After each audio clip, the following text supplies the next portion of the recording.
look at that, Juggernaut. Even before the game started, he already has one last hit, and that is the Observer Ward, of course. So, yep, with that Juggernaut, I would say he's already in an advantage over here. He's gonna get the Observer Ward, and now look at that, Juggernaut spinning onto Mars, using all his might to force him out of the lane, while Zed already has eaten the range creep and made it into Eildrons. I thought he was gonna eat the mid creep. Instead, he went for the safe lane creep. So it looks like they want to secure the safe lane more than the mid lane, but I guess that's fine. I guess it's a long walk, so Yeah, it's a long walk, so just had to play safe. Meanwhile, in the mid lane, Stormrage will secure the range creep, and Zeus will also do the same. He took the Arc Lightning, that's pretty interesting. He could have played with Lightning Bolt as well. I guess it's fine both ways. Dartnator. Looks like he's playing position 5 this game instead of position 3. That's interesting. yeah, that's pretty interesting. I mean, yeah, I thought no, I think he was supposed to play position 5 because we have the what is it called? Enigma who's gonna go for the position 4. So Yeah, position 4. But Mars, I thought Mars was gonna play by Dartnator, but he's playing position 5. oh, you mean the Yeah, heroes? yeah. Okay. So I guess they've switched on the positions for this game. Yeah, I think that's what they prefer, like for the personnel to play that hero. That's what I think they chose that made the decision. Yep, I guess they did made the decision. But yeah, without any further ado, like Zeus is already having a really good lane. He's gonna do some side camp stacks for himself. No actions in this game yet so far. While we saw like in Covenant and Salt, there were a lot of actions going on in the game. But this game, everybody's playing safe. Just gonna go for the farms, and they're gonna not gonna engage in a very deadly combat here. Nader just dealing some damage to Tink Tink. Tink Tink dealing some damage to Nader. Just trading off blows with each other. Like it's so fancy here. Yeah, I mean it's a classic trade-off going on basically Oh, on look at this that, whole Zeus. Just gonna jump over the wall like nothing ever happened. You're messing with a god here.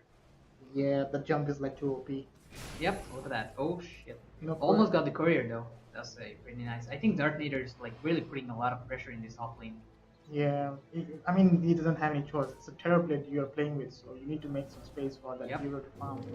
Oh, that Zed, wind touch. Looks like they're gonna be engaged in a comeback. Zed is trying to do something over here. I think they're trying to get the rune, but wind touch will secure the rune. And now wind touch, getting quite a bit of damage by the Eildrons. Zed will be chasing him. Wukong is here, but Wukong is that's a lot of wise items. thing to do. There's a lot of Eildrons though. They might go for the Eildrons. Where's the spin? It's not using the spin yet. But look at that, Eildrons killing off wind touch almost, barely. 18 HP. With 18 HP, Grimstroke survives and will be heading towards the base with his teeny tiny left health. Yeah, I don't know like what Grimstroke was playing and what they're like dealing with all these Eidolons. He knew like they were gonna multiply at some point, so yeah, he was just trying to secure the rune, but ended up like just getting like being alive by a tiny bit of life. Yeah, I guess he was just trying to play safe at Yeah. first, getting the rune, and then after that he realized that his Juggernaut is already here, so why not? Might as well try to bait in the kill. But really nicely played by Zed over there. Just managed to escape it out of there. Oh, I think Dartnator is the position 5 actually. It's Raikiri playing position 3. And yeah, sorry, it's actually the Mars is not actually one of the best heroes of Dartnator. It's actually one of the best heroes of Raikiri. So yeah, I guess that's that. So yeah, Salty trying to do something over here in the top lane. Oh, looks like Bane's gonna get stuck. Ooh, there's a nice fissure block, but I don't think Then that's he has enough. brain sap. He has brain sap also. He has Yeah, so it's gonna be he very has difficult to kill him. legs. I don't think he has legs, but he can walk out of there easily because there's Yeah. no other lockdowns. I think the magic missile was already used, so there is the Grimstroke. Grimstroke doesn't have legs as well. I don't know. He's flying literally. That's kind of weird.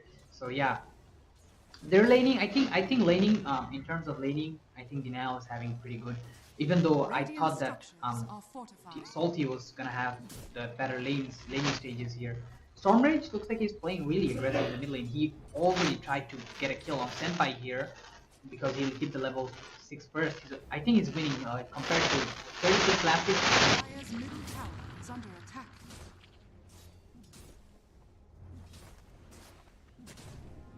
Yeah, one level ahead because 5 denies, like 3 or 4 of them could be the range creep. So yeah, Senpai have to walk back to his base with level 4, and he doesn't have. Yeah, he does have a bottle, so. Yeah, couldn't secure the room. Wukong's trying to get the Yule drones. No, he's not gonna go for the Yule drones. Actually, he wants to go for the kill, Oh, but he might he's die here. falling pretty low. He might die here. I agree. He's going in. Still keeping his spear though. That was Didn't use the spear. pretty greedy from Juggernaut, but Yeah. I think what would have been better here if he yeah, played greedy. Actually, he wasn't greedy. I would say. I say he was trying to play like outplay them instead of outplaying. If you play greedy and go for the Yule drones, that's gonna be a huge amount of gold because. Yeah, I was gonna say that, like, yeah, make sure you clear out the Eidolons and get this goal underneath your belt. Yep. But Like Eidolons, they give you. I think each Eidolons give you like 25 or 28 gold. yeah, something like that. That's quite a lot actually. So yeah, the room spawns 6 minutes. Both teams will pick it up, and I think there's an engagement going on in the bot lane. They used the scan for some reason. I don't know why, but the scan is used. I think they expected a gank rotation from the Void Spirit because Void Spirit is already level 6. I think 7 by now. And after being level 7, Void Spirit really wants to go in there and have some stuff to do. So yeah. Oh, Nader looks like he's gonna get caught here once again. They're keeping the sun this time. Oh, there's a magic missile, but no. Oh, no brain sap? No brain sap, I guess. No brain sap, but we already have the first blood, and it's gonna be in the bot lane. Looks like Wing Touch and Wukong finally managed to land a combo. Radiant's middle tower is under attack.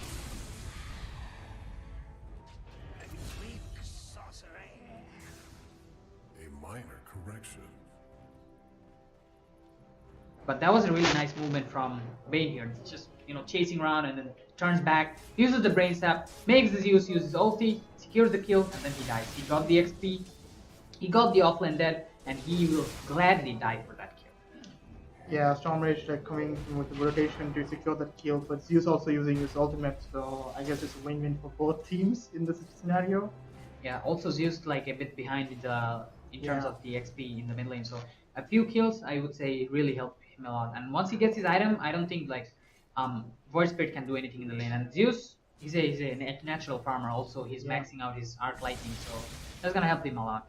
Yeah, he can pretty easily shove out the lanes and get the goal from the creeps. Oh, look at that! They're like first going this side, and then the rune spawn the other side, and then once they see that the rune is spawned the other side, they're walking at the same time. It's like a rhythm in between the mid laners. Oh, the Omni Slash. Oh, the Omni Slash comes in from Wukong. Raikiri is pretty low, but yeah, he does have the spin. So the spin should finish Raikiri off, and that's a pretty nice solo kill by the Juggernaut here. Wing Touch did assist on the kill though, but look at that. The Eidolon is dealing so much damage here. Yeah, I think it's gonna be safe away this time. Yeah, he's totally fine, but pretty nice kill from the Juggernaut. I guess he needed the kill because he was evenly matched with Mars up until now. But yeah, a little bit of advantage he needed. So 4 kills for Salty so far and 1 kill for Team Vinal. So when I said that Salty does have pretty strong laning stage, I wasn't I was sure about that. And look at that, Blame getting chased here by the Void Spirit. Void Spirit managed to drop the Aether Remnant, but it doesn't catch Blame. Nice dodging skills from here. Now they're turning back and chasing Stormage. Stormage will get fallen immediately. And now Earthshaker tries to TP out of there, but he won't be able to make it because there's the Bane. There's the TPs coming in. Team Denial. They don't let their teammates get attacked just like that. They will reply you right in the face. And they managed to take down 2 heroes. The intruders are taken out and secures 2 kills for Team Denial. I mean, that's what the lockdown is there for in the team. I mean, the brain and the sleep secures the Earthshaker kill pretty much by itself. And yeah, Void Spirit, they committed on that Terrorblade, seeing him farming. They came in the smoke as well. So unfortunately, it's them who end up dying. So yeah, that was the right movement from Team Salty, going for the Terrorblade, forcing out TPs. But they missed all the spells. They missed the Remnant. They missed all the lockdowns. If you miss the lockdowns on the Terrorblade, then that's not gonna happen. And also, I think Void Spirit committed 2 of his Astral Steps, and that kind of put him in a really weird position where the TPs were worth it. I guess that was a pretty risky play. And now look at that, Mr. Shake. So double damage on the Void Spirit. Double damage on the Void Spirit. Misses the Aether Remnant again, but the double damage should finish him off with the right click. Zed falls down. Mr. Shake getting chased by the Eidolons and the melee creep. Apparently, I don't know where the melee creep came from, but he's gonna give away his life chasing Mr. Shake here in this mid lane here in the tower. Yeah, I think. Oh, by the way, in the last fight when they smoked in, the Turbo didn't have his thunder as well. So Yeah, he didn't have his thunder, so I guess a bit of lockdown could just finish him off easily. I mean, nowadays but nobody I think, takes thunder. With I think their lane. Stormbridge, he thought he had this thunder because when they like chased him down with the smoke, he was level 7. So they potentially thought, okay, he has thunder, we can get back, and that's what was the downfall. Causing the problem. Yep. And pretty nice reaction time and movement from the Terrorblade as well. He reacted quickly and he went inside the trees, which was a pretty safe position for him. And he made sure that he survived enough, Yeah. not only like to turn back, but also had enough time for his team to TP in and then react. And now looks like Salty wants to make more plays. Like I said, Salty have the early game. Team Denial is gonna start getting active with those big ultimates. Okay. So yeah, they're trying to move with the smoke. Yeah, they have the Echo Slam as well Radiant's already now. middle tower Yeah, is Echo under Slam, but attack. yeah, I think they're just gonna Echo to re-engage in a team fight. They wanna go for the Bane on the top lane, I guess. They know about Senpai going to top lane as well. Ting looks like he's gonna get Fiend Gripped. Fiend Gripped into sleep and gonna immediately fall down and die. Looks like, oh, that's a nice initiation coming in from the Void Spirit. Void Spirit catches on to Zeus. Zeus is there now. Mars is here as well. The Black Hole gets immediately cancelled by the Earth Shaker, and there's Wing Touch coming in with the Soul Bind, but I guess nothing else comes off here. Only the trade of 1-on-1 heroes. There's a lot of spells getting used, but That was nothing's literally happening a disaster.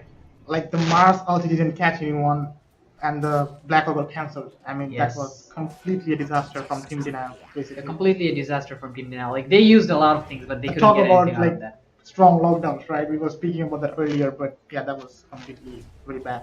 Yeah, I guess the lockdown didn't happen. I mean, they still don't have items. They still don't have the Blink's initiation. So I guess the initiation got completely stomped out Yeah. there. So yeah, it didn't happen. Terrorblade is Did he smoke and go for Terrorblade? he didn't smoke actually. I think he picked up a Oh, invisible invisible, rune, okay. yeah, because he's still invisible in front of the Juggernaut walking around. So oh, Zeus trying to do something. Damage to kill the Void Spirit here. He's trying to Yeah, go for a maybe- solo kill. Actually, Void Spirit could just turn and kill him. Maybe if only he maxed out his, Thunderbolt, I guess. Yeah, I mean Zeus was pretty deep there, and with the fissure, and Zeus already had used his heavenly jump, so that's on cooldown for like next 10 or 15 seconds. I don't know why Void Spirit just backed off instead of just jumping on the Zeus. Like, I guess the loss Radiant's middle tower in the last is under series is attack. still like playing on the mind. yeah, Like, that's thinking like, yeah, maybe we should play it safe. or maybe he was expecting some teammates behind Zeus because Yeah, the way Zeus or was that, moving, yeah. yeah, this way Zeus was moving seemed like he had a lot of things in mind. Oh, now look at that, Juggernaut, another Omni Slash up and another Grimstoke's Ink Swell into the Omni Slash. We'll finish off Darth Nader here, so another kill for the Juggernaut, but still Juggernaut is nowhere near the Terrorblade as I of mean, he's current getting situation. there, but I think from the last series, Juggernaut Wukong has a pretty good game. Like, at least this game he's been Look at that. involved. Oh, Mars is trying to go for the arena, but looks like he won't be able to get the. He does manage to get the spear off though. I don't know. Ting could have dodged it pretty easily, but now look at that. TP is coming in. Ting does manage to finish off Raikiri with the magic missile though, so that's gonna be a win-win situation for him. But now they're turning back to sleep onto the Void Spirit as he rotates in and tries to go for Senpai, but he won't be able to catch him, and Senpai falls back pretty easily with the heavenly jump, so nothing of it. But yeah, I guess Salty and Team Denial, both teams are happy with the trade. Salty mostly because they got the kill first. yeah. Radiant's middle I think tower is it's a pretty Steven, trade-off. Yep. Both the offliners getting cancelled out. But yeah, there are reinforcements in the form of Zeus and Bane coming and like disengaging. Of I like how Team Denial's captain, Dr. Nader, is playing this game. The reason why I call him Doctor is like he's running around and making people sleep. Like he's some sort of doctor. He's like carrying some sort of like anesthesia injection and like putting. As I speak of the moment, it's already happening in the screen. He's just gonna go around, make people sleep, and just gonna walk away. Radiant's bottom She doesn't even have tower is legs. under attack. It's flying. The Bane hero, the hero is flying literally. Yeah, I mean, he's trying to make the most of the game so far. I mean, he's Bane and he does what he does, right? He's gonna annoy you and make you go to sleep and like give you a couple of hits and then just back off. Radiant's Yep. bottom tower is And under attack. they're using all the heroes pretty nicely. And as we speak of the moment, like this game is getting towards the mid game right now, Yeah. and Team Denial, their heroes are gonna get active soon but steadily. I think the Enigma is very close to his Bling Dagger at this point, and also the Mars is gonna try to get his items up so he can initiate, and the Zeus also has a Sanjan Yasha we see. So with the Sanjan Yasha, he should be initiating on them, and now look at that double damage getting picked up by the Bane, and Yeah, now they want to try go for the he has the PN grips, and with the PN grips I think this should be a pretty easy kill, and Zeus trying to use all his spells. He's gonna literally heavenly jump in front of him and finish off the kill, and that heavenly jump I think is a bit taunting, but use that to deal the damage on the Void Spirit. I think they want to finish him off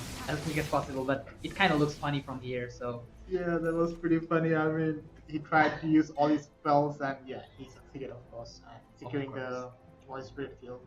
yep, and that's a pretty nice movement. Like so far, Dartnator has been really active around the map, and if you look at the network chart, I mean the last hit chart, 165 last hits for the Terrorblade and 131 last hit for the Zeus with nose denied. Zeus didn't get to right click his scripts in this game so far.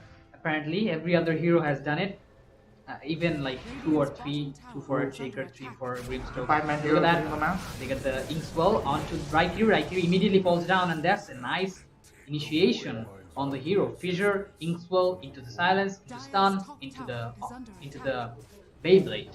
Yeah, I think they're very strongly set up for like securing one pick off. Like Yep. if they can decide to like go for any particular hero, they can decide to go and kill that hero instantly. But yeah, I'm like waiting for the big items and the big lockdowns from Team Denial, like how they come into fruition. The first one we saw was completely a disaster. They missed out on the Marsus arena and the Black Hole as well. Okay, now we see some looks TPs and green Some coming. TP is coming in. Looks like they wanna engage in a fight. I don't know what Salty is doing. They're pretty deep in here, without any ward, without any vision, without any information about the enemy.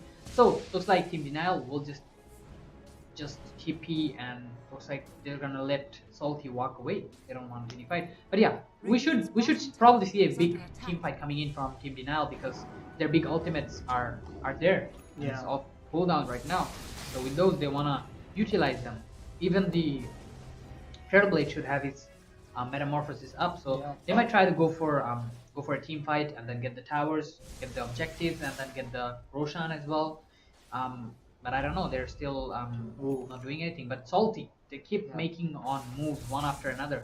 They had a pick off in the top lane. Looks like they want to get another pick off as well because all their ultis are up. They have Echo Slam, they have the Soulbind as well. But looks like both of teams will walk into each other in this river, and Mars drops down his ultimate. He has his BKB, will pop out immediately, and looks like there was a black hole caught 3 heroes, and 3 heroes immediately fall down. Salty, each of them is dying, but look at that. Team Denial just taking down everybody that's coming into phase.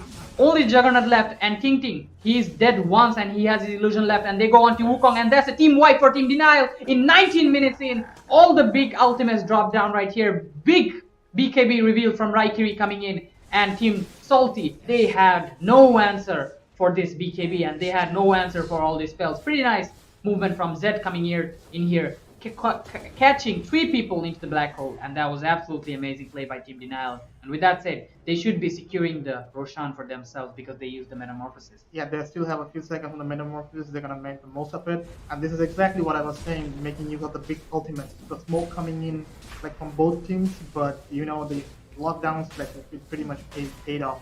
But of course, the black hole was like completely completed, but it was cancelled by the Vengeful. Okay, we see the contest coming. Okay, they want to contest now. They catch Tenpai here. Actually, Salty is not gonna let Team Denial just walk onto them, get few kills, team wipe them, and then just gonna take the rush. Looks like they're gonna try to make things as hard as possible. And now it might turn around, and actually Salty might try to go for the Roshan themselves, as 2 heroes left from Team Denial, and they don't have their big ultimates up. This is what I was talking about with Team Denial, with those big ultimate used, and Salty, once they respawn, they wanna contest. They go on a vengeance. They wanna come for the revenge. And once they come for the revenge, Team Denial has no answer for them because they have to wait. And now the game actually was, I would say, on the plate of Team Denial, but Salty just came in and said, "We're hungry too. Give us some food and just take it away." Yeah, I think in most of the cooldowns from Salty, like the major, like Echo Slam, the Omni Slash were also on cooldown. However, they were like reluctant to take the fight at the Rush Pit. Okay, oh, Looks like Voice Voice Spirit is is gonna going in. try to catch somebody, and Dartnator will be caught trying to reward the heal ward. He does manage to get the ward, but on the cost of his life. Yeah, looks like Voice Spirit is now flexing his muscles and like trying to see like find pickups and like go for the kills. But they shouldn't lose any hope and like think like it's Oh, oh, double oh, boom. It immediately picked up Oh, by he- Demars. He missed his second though, but that's gonna it hold looks him. like they're Now their back up. TPs are coming in. And now look, there's the swap. Raikiri had to use his BKB, but after the BKB, can he run away? He does. What's up? Can he? Nah, the nether swap I think already used, so he doesn't have another swap. So it is on cooldown, apparently. He had to use another swap too. I don't know why he used another swap there. I don't know either. I mean to catch the Mars probably, but It would have been better to like just just wait, walk wait away, out, yeah, and match himself instead of using another swap. But yeah, I guess that's fine. Making the Mars now they know that Mars doesn't have a BKB. Even though if they have all the cooldowns off of them, they know that they're not gonna jump in. And look at that, Lame is trying to go on Storm Rage in the mid lane. Do they use a lot of things on him? No, they do not. Look at how much slow that is. Yeah, it is a lot of Cannot slow, move. but they couldn't like get the lockdown on the Voice Spirit. He managed to like Yeah, this is the time. I think that's what I was talking about. Salty have to do the most out of the game right now because they know that Mars doesn't have BKB, and they should also be super flexible because they know that um Juggernaut has a Aegis, and that Aegis Juggernaut is like have two lives. Also, their Void Spirit, but not the Void Spirit. I mean, the Vengeful Spirit also has two lives because she already has her Scepter. So that should give them a lot of like advantage at this game right now, at this point of the game. So yeah, this is what they're utilizing right now. They're trying to go for this tier 2 tower. Juggernaut will use his Blade Fury though, pretty aggressively, and now they're trying to find Raikiri over here. Raikiri looks like he will manage to juke it out. Oh, that's a pretty nice juking skill from Raikiri coming in. He doesn't get caught, and Raikiri will be getting out of there now. Terrorblade is here. Terrorblade will get caught on the Aether Remnant, but looks like they're gonna fissure their way out of there. They don't wanna take the team fight. Enigma is still not here though, so they might as well take the fight. They're trying to find somebody with the swap. yeah. I think Team Denial like they've played it out so far a little bit passively, like waiting on the Well, looks like cooldown. they're gonna catch Bane in the backline, and Bane will immediately get brought down while Juggernaut is hitting the tower. Juggernaut doesn't manage to get anybody, but there comes the Arena Cup and the BKB also from the Raikiri. Juggernaut drops down the Omni Slide, and there's the Black Hole coming in from Zed once again, catching 3 people, but will be immediately caught up by the fissure. But there comes Storm Rage getting in the backline. But everybody from Team Salty is dying. Team Denial, they made a comeback. Blame is still alive with his, I think he didn't use his ultimate, but Zed is dead. Blame used the Thunder on Zeus. Yes, Thunder pretty- used. That was pretty intense Thunder from Blame here. Yeah. He almost died there. If he died, that fight would have been over for Denial, but they managed to come back. Pretty nice Black Hole coming in from Zed, but there is always the fissure in the backline to stop him, Yeah, the Echo Slam was a pretty good one as well. I think it caught Yep. like 4 heroes of Team Denial. So that's what like secured the 2 kills. But yeah, the Thunder timing was pretty good and spot on from Team Denial to like turn the fight in their favor. So yeah, they managed to hold on to the fight and like kill their 2 most important heroes, that's the Voice Spirit and the Juggernaut, of course, with 2 Yep. lives. With 2 lives. I think Juggernaut does lack quite a bit of damage because we saw he used his Omni Slash on Raikiri, but it dealt Yeah. damage compared to none. And now look at that, he doesn't have Thunder Blade. He's too deep in, he's too greedy, and he will get punished by Salty. All the members from Salty. Pretty nice movement from them coming up here. As I said, like once they know that Team Denial used up all their big cooldown ultimates, Team Salty doesn't feel scared anymore. They're just gonna flex their muscles, go all the way, and punish anybody who's stepping out of the way. Dartnator, he's too deep in, he's gonna place a deep ward. Ting will get killed by Raikiri over there, so that's a trade-off. But they managed to get the Turtleblade with the unstoppable kill. Yeah, I think the Terrorblade was basically sleeping. I don't know what he was thinking. He was like halfway inside Salty's map and farming, like showing, okay, I'm here, come get me. So and they rightly just dismantled him. Yep. He was pretty much showing himself wide open over there. So Yeah. I guess that wasn't like really wise thing to do. Like right after you win a fight and you commit everything to win a fight, like you use Black Hole, you use the Metamorphosis, use the Thunder, use the Fiend's Grip, use the Arena. You shouldn't show yourself like that, because enemies are gonna come for you, because that's basically how this game at this stage works. Team Denial have big cooldown ultimates. When they have the ultimates, they fight. And once they don't have the ultimates, they should defend. And they should be really cautious, because they know that we have used everything, and our opponent knows that we have used all of our spells, and they're gonna come at us right now. We gotta defend ourselves. We gotta play safe. We gotta stay cautious. If they come at us, we just have to make use of our leftover spells, whatever we have, and get anything out of it at least. Even if I say Salty jumps on and kills my Bane, and we should at least get a kill onto the Vengeful Spirit, or maybe the Greenstroke as well in trade. It looks like Senpai. He almost gets caught, and he is. I don't know, man. These heroes are playing super greedy right now, and they're just getting punished one by one like that because they're just playing too greedy. I don't know why Zeus is halfway in front of the map onto the tier 2 towers. And rightfully the tips are coming out for him as well. Yeah, that's something we call rightfully deserved. Yeah. So yeah, they are shoving the lane quite a lot though. So with this Zeus dead, I think they might be able to get the tier 2 towers if they manage to, keep their distance. They have the Black Hole and the Arena and the. They have everything up, true, but they don't have the Zeus, and without the Zeus, I think if they commit to a team fight, they might be able to wipe. But if Salty maintains their position, I think they'll be fine. They just have to take the objective. They don't have to take a fight necessarily, There is another important thing. The Turbo didn't go for the BKB. He went for the SNY. He went for the Shadi. I think now he's going for the Siranic as well. Not going for the BKB, I think that's quite risky in this game because they have a lot of lockdown and silence in this game. So not going for the BKB, I would say it's kind of foolish for the Terrorblade. But yeah, let's see what happens. Terrorblade really needs his BKB. Except for BKB, it's not staying alive in this game. I mean, even if they're super fat, if your teammates die, you're the only one alone. Terrorblade is one of those heroes that can 1v5. Yeah. In these kind of situations, he's a hero that can 1v5, dominate everybody. But if his teammates are dead, 1v5 is like far less. He cannot even 1v1. I mean, see, he's going for the Satanic now, where he's killed the BKB now, but that's after the Satanic, I guess. Yeah, it's after the Satanic. I think he already bought 2 items for the components for the Satanic, so that gives Salty a bit of space, I guess. So I guess Terrorblade is just relying on if my team doesn't manage to get the big ultimates down, we're gonna lose the team fight anyway. So if my team gets the big lockdown, oh, there's a nice spear coming in from the Mars, catching into Void Spirit. That was super greedy. He knew there was enemies, but nonetheless he still went for it because he wants to flex his muscle because he's a really strong hero. And look at that, Team Denial. They're feeling pretty confident. They're just gonna walk into that and sleeps the Vengeful Spirit here. Vengeful Spirit. Yeah, he should be dead. Oh, spear.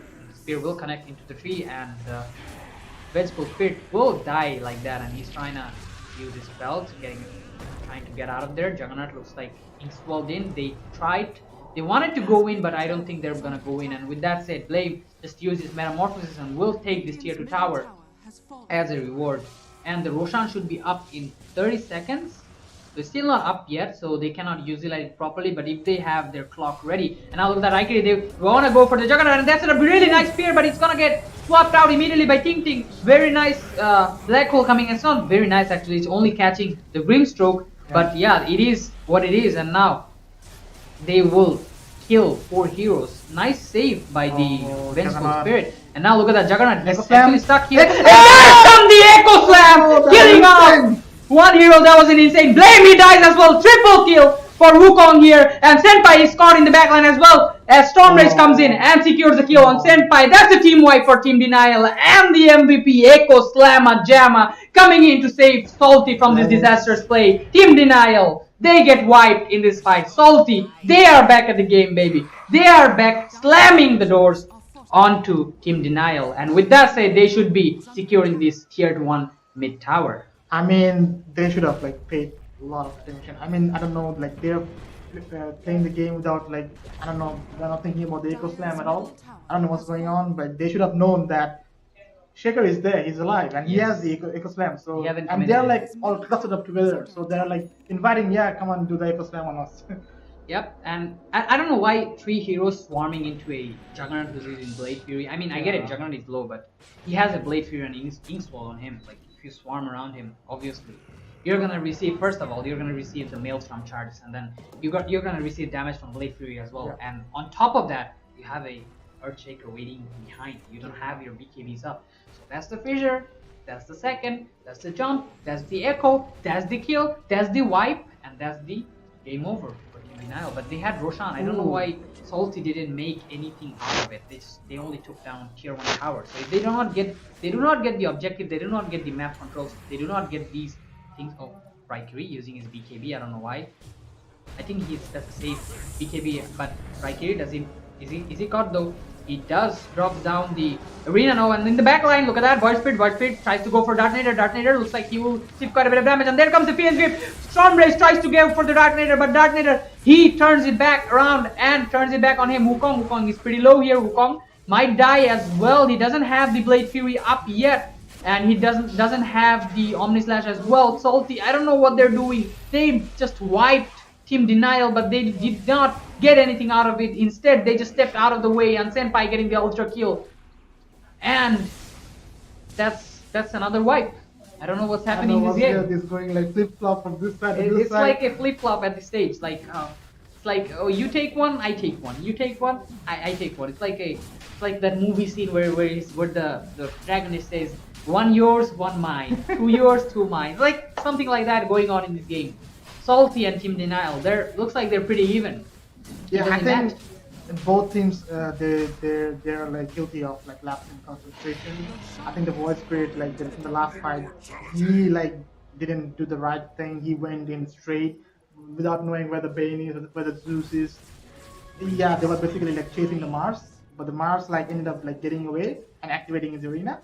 But however, the Bane like he initiated on the brain, but Bane like managed to get the Fiend's grip on him and ended up dying, and that's how they get for the entire team wiped out. Yeah, I think Team Denial kind of stepped out of the way. You saw Mars like using his BKB and running around, and Salty had the information on that Mars. I think if they played around that and if they played patiently, they could have done it. But they got impatient. Like Void Spirit jumped in for the Bane kill. If he secured the kill of Bane, that would have been a different result, completely different result of the fight. But he got caught by the Bane. He couldn't finish off Bane, and Bane ended up Fiend's ripping him, and Yeah. that kind of caught Void Spirit off guard, and then the Zeus came out of nowhere, flying god of wrath. If we look at the network, Look at that, they're going into Juggernaut.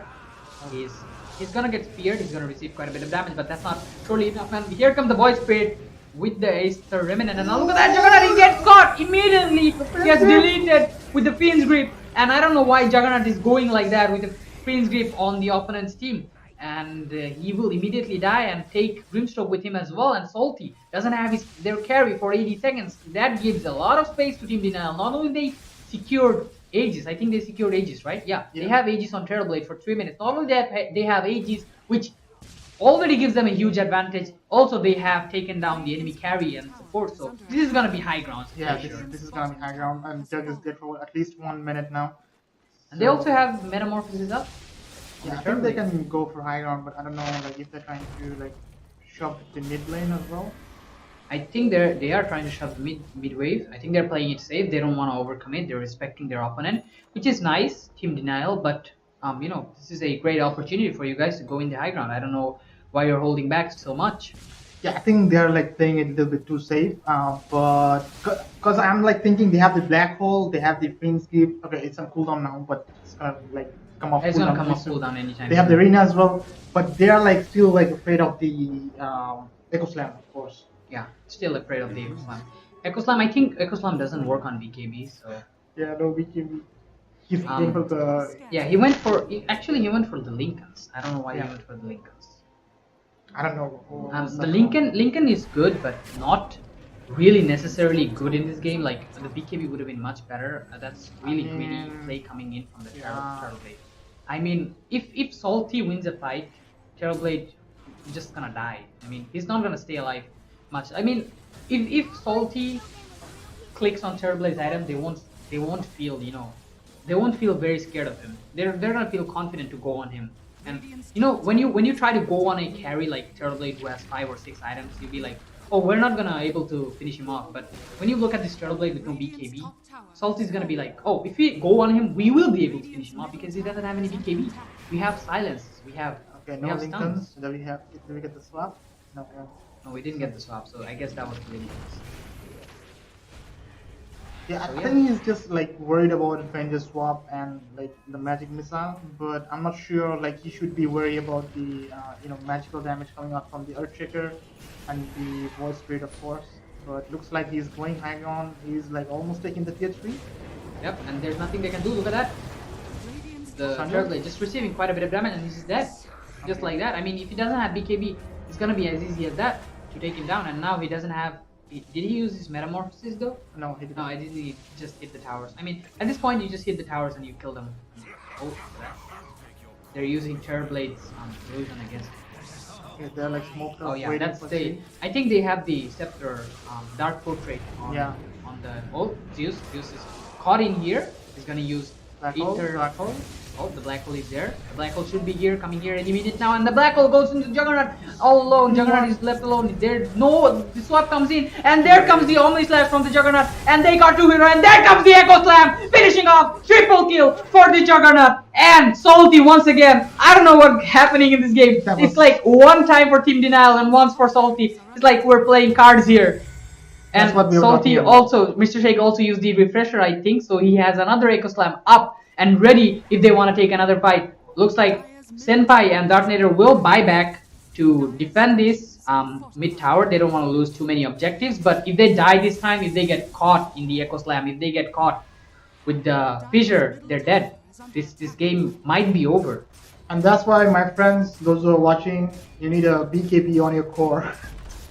That BKB on your core, I don't know why he didn't go for BKB, but he's getting Echo Slam right in the face. Yeah, I mean, the black hole like caught the jug, but they couldn't do the damage as like quickly as possible, and they managed. Oh, Zeus! Looks like he gets caught, and now if he dies here, he doesn't have a buyback, and this should be really huge for Salty. Senpai stepping out too much here, and that's really sad for Team Denial. Zeus gone for 122 seconds, and they do not have any high ground defense without Zeus, and this should be GG. If they want, they can just go for straight for the GG.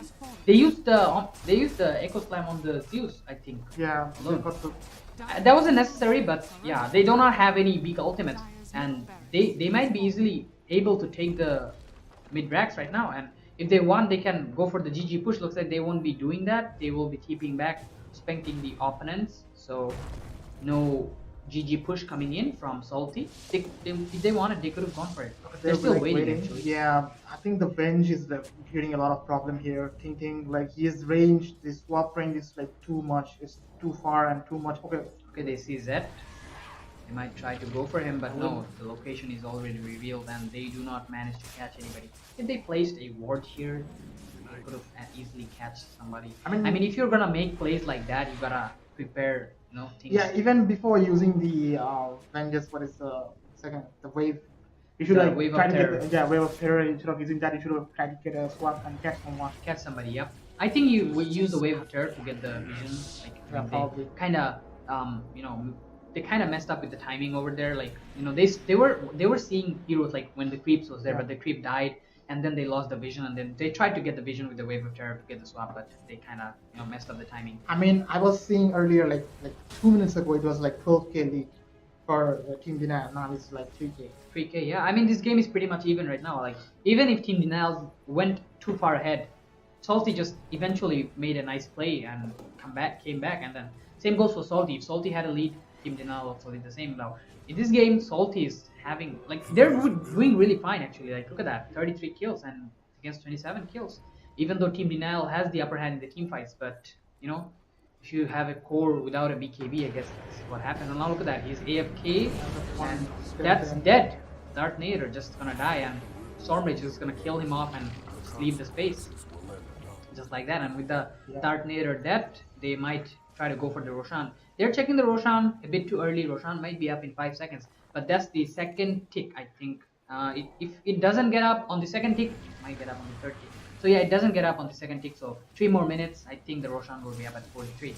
So with that Bane kill, I don't think they will be able to do much because Zeus is up again, and with the Zeus alive, there's no way they might take these high ground racks. So they might as well try to get the tier 2 tower on top, but they're not doing that because the wave is shoved into their base. I don't know why they're not doing that. They should shove the wave and get the tier 2 towers. Yeah, that's what I was thinking as well. Like both their bot and top like waves are like pushing in, so they should have like cancel out the waves and like shove the wave towards Team Denial's side.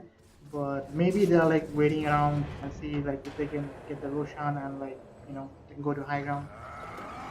Yeah, Salty, like they're getting kills, they're making plays around the map, but they're not actually getting any objectives out of Yeah. it. So as long as you don't get any objectives out of it, I don't think like killing off Bane solo or going and giving a 5-man wipe to Team Denial matters. Yeah. Like matters at all. So they're not actually getting anything out of it. They're like waiting for Roshan. I get it, but like when the timer is there, when a hero is dead, as long as he's dead, What's the obviously range? that range is super large. They should try to get something out of it, right? And I think okay, they will do so. Team Denial is like they're causing their own downfall. They're playing it like way too safe. I know the Terrapin doesn't help because he doesn't get the BKB, but their heroes and their ultimates. Oh, he has a BKB now. He does. Yeah, he does. Looks like Terrorblade did pick up his BKB after Oh, alright. after getting slapped in the face 3 or 4 times. So I guess with the BKB on Terrorblade right now, I think Team Denial should be like getting over the problem they were facing earlier. But Salty, the previous fights I saw them, except for like 1 or 2, I think, in few fights they were so good that they didn't even give any chance to Terrorblade to do anything. Yeah. To even like even if he had BKB, he couldn't press it. So I guess he was silenced. Yeah, of course. So he couldn't use the Sunder. So I guess that's fine. And with that, Denial will use smoke. Finally, we see some smoke. Yeah, because they know the Roshan timing. Roshan should be up in 30 seconds, and they already managed to catch Wind Touch here. Wind Touch was lurking around in the Roshan pit, and he will get right clicked down by Raikiri, and that's one hero gone. And the Brain Sap is used on the illusion in the mid lane. That's a nice illusion bait play coming in from the Void Spirit, and the You mean the Fiend's Fiend's Rip. Yeah, the Fiend's Rip. Yeah, that's like a 90-second cooldown. Yeah, 90-second cooldown, and it's gone for 90 seconds. So it is there, I guess. Storm Rage, look at that. He tries to get Dartnator once again. Will he be able to finish him off though? Oh. There's the Lincoln, but yeah, he does manage to finish him off. Dartnator is gone. Straight out flat, fainted out of there. And that gives him a lot of space. Ting Ting just catches him off, and now they want to go for him. Ting Ting does get scouted out, but I guess he will just walk out of it because they don't want to commit on a hero that dies but doesn't die. I think one of the heroes, I'm thinking like Mars needs to like show up. He needs to show up and like get a bait or like engage, like do something, Oh. because they can't have like all of the heroes like clustered and waiting. Oh, He actually went up there and then he missed the heavenly jump. Oh. He tried to heavenly jump out of there, but he just did that on I don't know. the same Sometimes it spot. does that. Like it jumps on Yeah. the. You have to right spot. click. You have to constantly right click and heavenly jump when Oh, you okay. press the heavenly jump so that your hero just goes there. Like after using the heavenly jump, you have to right click immediately, like at the same time, so that your Yeah. hero moves onto that direction. And this is how it works. So if you do not press anything and you just press your E, it's just gonna jump in the same space. We saw him doing that in the mid lane in front of the Void Spirit. So yeah. So I guess both of the teams are there with all their cooldowns, except for the I think for the raid. What was it called again? Zeus's ultimate. I think Raid God of something like that, right? Raid Blast. I forgot Like, it you actually. put me in a spot and I forgot about it. Okay, I kind of remember it well. It's like you remember it, but you don't remember it. So yeah, without this Zeus ultimate, everything else is up, and looks like Salty will be securing the Roshan for themselves, and they should be getting a shard as well. This is the second Roshan, right? So yeah, I think this is third Roshan, right? No, this is the second one. I think Team Denial had absolutely no idea they were rushing at the time. Yep, because Team Dinal was just just out in the jungle, and now they want to actually try to make a move here, Salty. Look at that. 12k lead on Team Denial, and now it's 3k lead on Salty. Looks like tables are getting turned here again Yeah. and again. Juggernaut doesn't have a buyback. I think he did buy a item right now, and look at that. Looks like it's gonna be the Swiss Slash used to take down Zed, and no black hole. With that information, they can literally go high ground right now. The only problem they were facing up until now is that black hole. Without the black hole, I don't think that there's anything Team Denial has in order to stop Salty here, because Wukong, even if he gets pins gripped, Yep. he has his Aegis, like 2 Yeah, lives. I mean, So yeah, with that yeah, said, I think right now it's rightly set up for Team Salty to go high ground. high ground, and that's exactly what they're doing. They're literally shoving from the mid lane.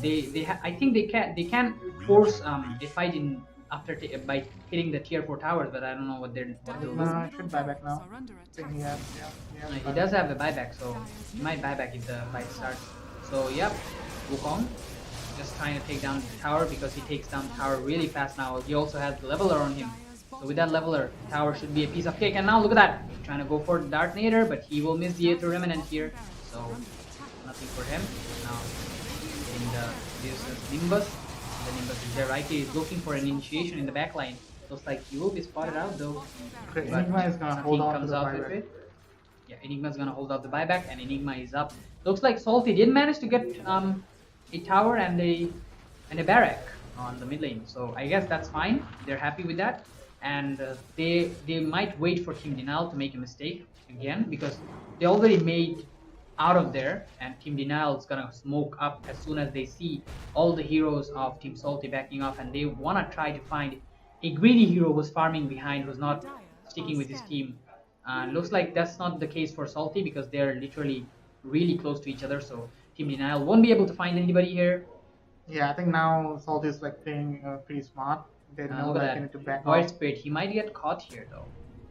He's lurking around near the secret shop where Team Denial is headed, because Team Denial think- does have a slight idea of where they might be, and now the ulti from the Zeus comes in and they might able to catch Ting Ting here, but Ting Ting isn't the kill they need. Ting Ting is still alive, he isn't dead yet. He uses the magic missile onto the Terrorblade. Terrorblade, where are you at, mate? You shouldn't be there. Terrorblade, Blame is there. Now Raikiri tries to help Blame over there. Wukong is still there. He does have his Aegis still up there, and there comes the Echo Slam onto the Terrorblade, and Terrorblade is gone! Just like that, and 3 heroes immediately fall, and meanwhile in the backline, Zeus gets caught and gets killed by, I think he was killed by Stormrage. Stormrage does give up his life, but he takes down Zeus with him. So that's 3 deaths for Team Denial. Salty.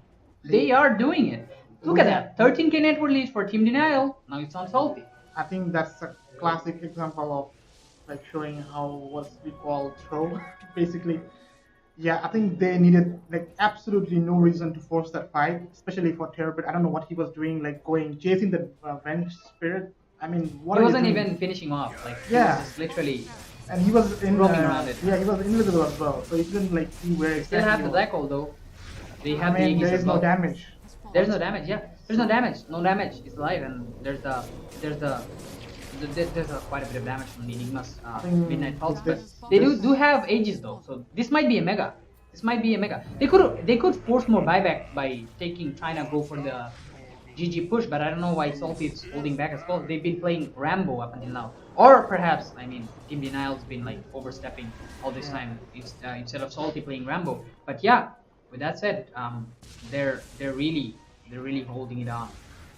I think they should go for Jugular and but okay, looks like they're not gonna go. They're gonna still play safe, probably as like getting a thrashing from Covenant last game. That's still on the fresh in their minds. But yeah, I think they don't need to force it, because Team Denial is the one that they think like they need to do something in the game. They're like now behind. But I think as far as the game is concerned right now, I think Salty definitely has the upper hand. Upper hand within 18k network lead. lead. Yep.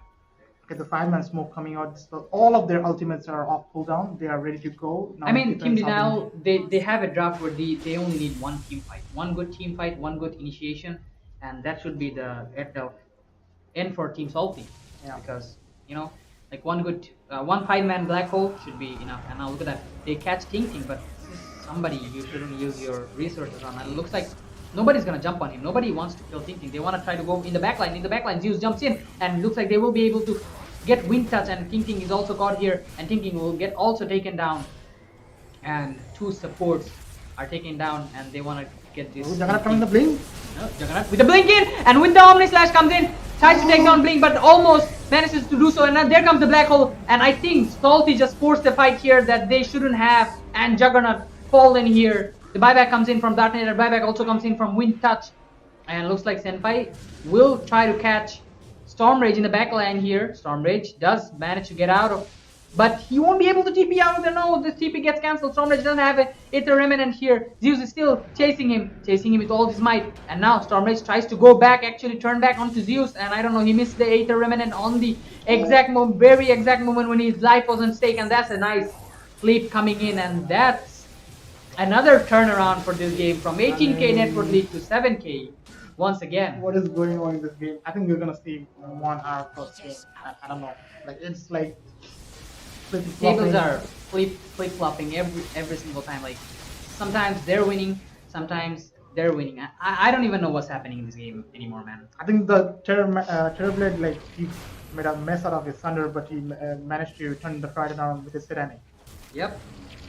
But He did kind of panic Thundered, but I guess that's fine because at the end Juggernaut died and everyone there survived. So yeah, I guess that's fine.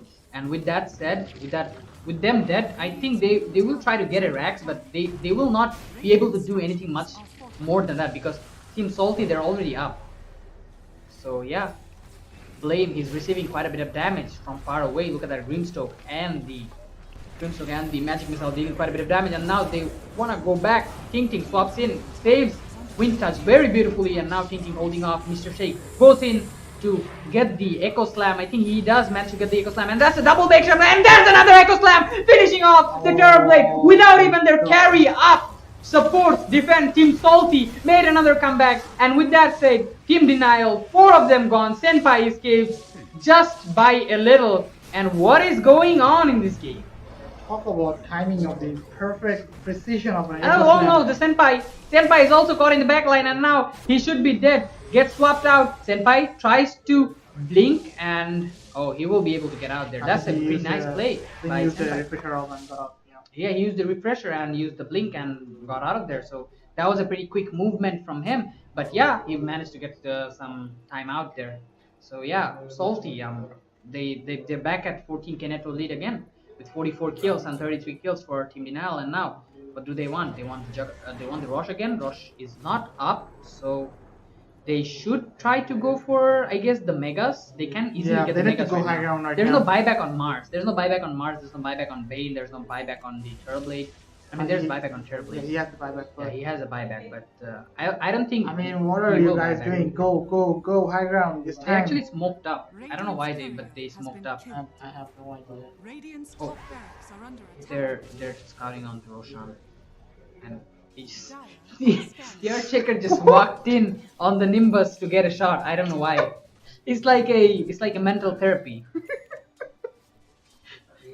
That was kind of questionable, but I guess it is what it is. I don't know why they're smoked up and instead I of don't know. hitting the Like tower. 3 heroes are dead. Just go high ground. Just go high ground, hit the tower. You have a Juggernaut. He can spin and hit the tower. I mean, he's 6 slotted. The Jug is 6 slotted. Like, look at the Yeah, he's items. 6 slotted. He can spin and he can literally spin and hit the tower. He has, look at his items. He has a blink. He has a satanic. I'm not satanic. Sanjin Yasha. He has Mjolnir. With the Mjolnir and with the spin, you can easily deal quite a bit of damage to the tower.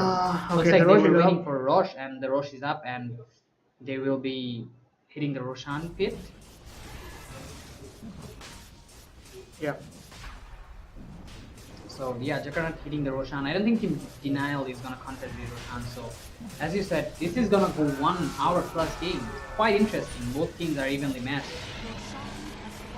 Like Salty fixing all their mistakes and playing it really safe out here in this game. This game 1. Oh, the Aegis is waiting. Someone. Wind Touch got the Aegis. Are they like?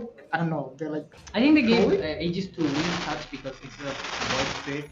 Because I think he has the Dark Portrait. That's why. Because Dark Portrait, if you use Dark Portrait on Terrorblade, you have literally a Terrorblade on your team. So that's like a 6v5 situation when you use Dark Portrait on Terrorblade. Okay, but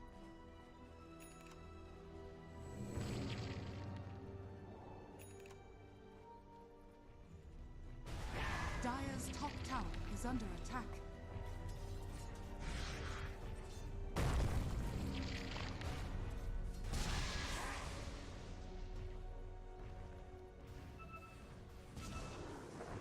For All right, it all right. that stays alive and gets the Aegis. all right. So yeah, with that said, like look at that. Top tower This is what I was talking about. Just go in and hit Yeah, the tower, hit the man. tower. Hit the tower. Just go in and hit the tower. They have black hole and stuff. I get it, but he doesn't have the Aegis. How will you go walk up to black hole? Right Tim, look at the range.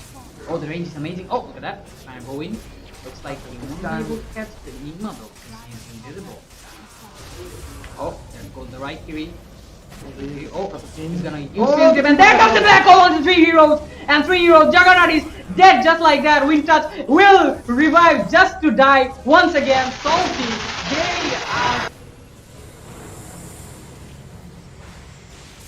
Dire's middle tower is under attack. Radiant's bottom tower is under attack. There is a Support support. hero, I mean, Dead 2 times. dead. Just I like that. mean, But yeah, why? Team Denial, they looks like they will swipe it out. This time around, they have a pretty nice black hole in coming in from the Enigma, and they had like proper setup. And Salty just walked into that. They tried to go for the Megas, but they couldn't make it. There's only 1 barracks left, so that's quite bad. But Yeah, I mean, Team Denial, they are like, playing on the second foot or more like back foot. They don't want to commit, but they are also like going front, like showing them. And then, I mean, Senpai, oh, he seems to be in a dangerous okay, situation. Here's Storm Jonas Rage. is gonna. He tries to get him. Oh!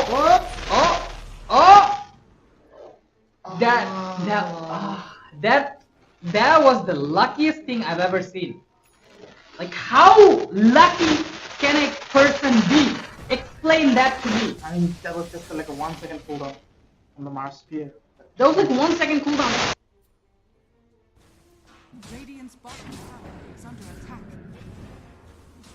I think the few second like triggered his Lincoln. That's why it went like 7. I think it did. Yeah, but the Mars yeah, spears like missed it. Missed it, yeah. That's good. Fortified.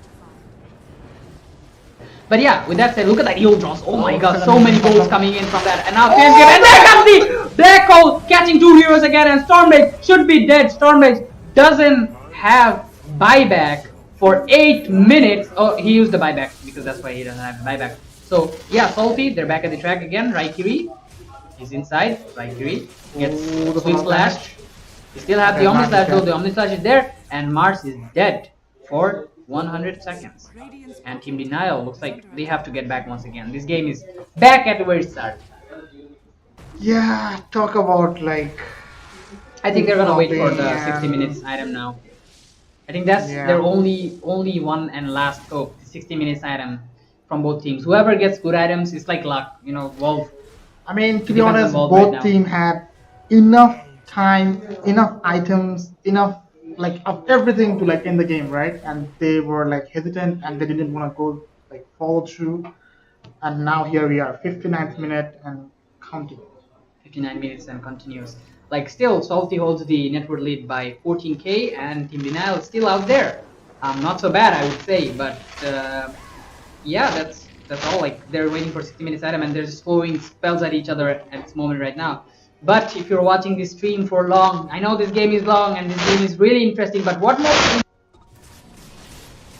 Really huge giveaway on this stream. All you have to do is like Discovery One page and Oh, share the the Prince stream. keep getting the Juggernaut. Oh, He's dead. Juggernaut. I think he should be dead. Okay, the Juggernaut doesn't have a buyback, I think. Oh no, he does have a buyback, but he's dead. I think he tried to go for the Rambo play on the Mega, thinking he's also caught here. Looks like he will be dying as well, Salty. They're kind of overstepping here right now for the Megas, and they weren't able to get it. But I think that's okay. They have buyback, so they're playing Rambo, you know. So I guess that's fine. So as I was saying, like, you have to like and comment and share the live stream in order to win an iPad 10.2-inch 9th generation 2021 edition. So who doesn't want an iPad, right? Just share the stream and you can be one of the lucky winners to get the iPad.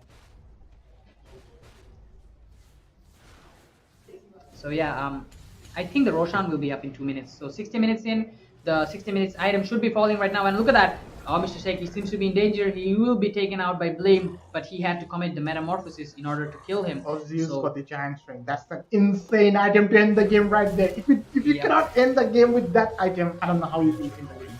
I mean, to be Giant honest, Strength is really good. I think Mars will take it. You know, it's my kid. I'd rather give it to Terrorblade, just go inside the fountain. I mean, not the fountain, the ancient, and go in the middle and center and get hit. Yeah, that's one way to end the game, but that's quite interesting idea. But I think it's gonna still be kept by the Mars. He's gonna use the arena. I mean, they also have these Necronomicons and whatnot. There's like Yeah, look ton at of that. them. Tons of Eudolons and the Necronomicon, the Book of Undead, I believe. And Salty doesn't have buyback, so they're just gonna lose some racks here. I guess it's fine. They're fine and okay with losing the racks. Nice! Terrorblade has the giant string. That's the way Yeah, to go. Terrorblade. Finally. With the Giant String, they will be able to get the mid and bot rack. Oh. And they might also try to go for the top. Okay, this looks like they're not gonna be able to finish off the. Oh, the illusion are coming. Yeah, There's the one more illusion coming. was sent. Illusion, one more hit. Oh no, they weren't able to get it. The tower healed. The barrack healed. So they kind of separated right now because of that one barracks.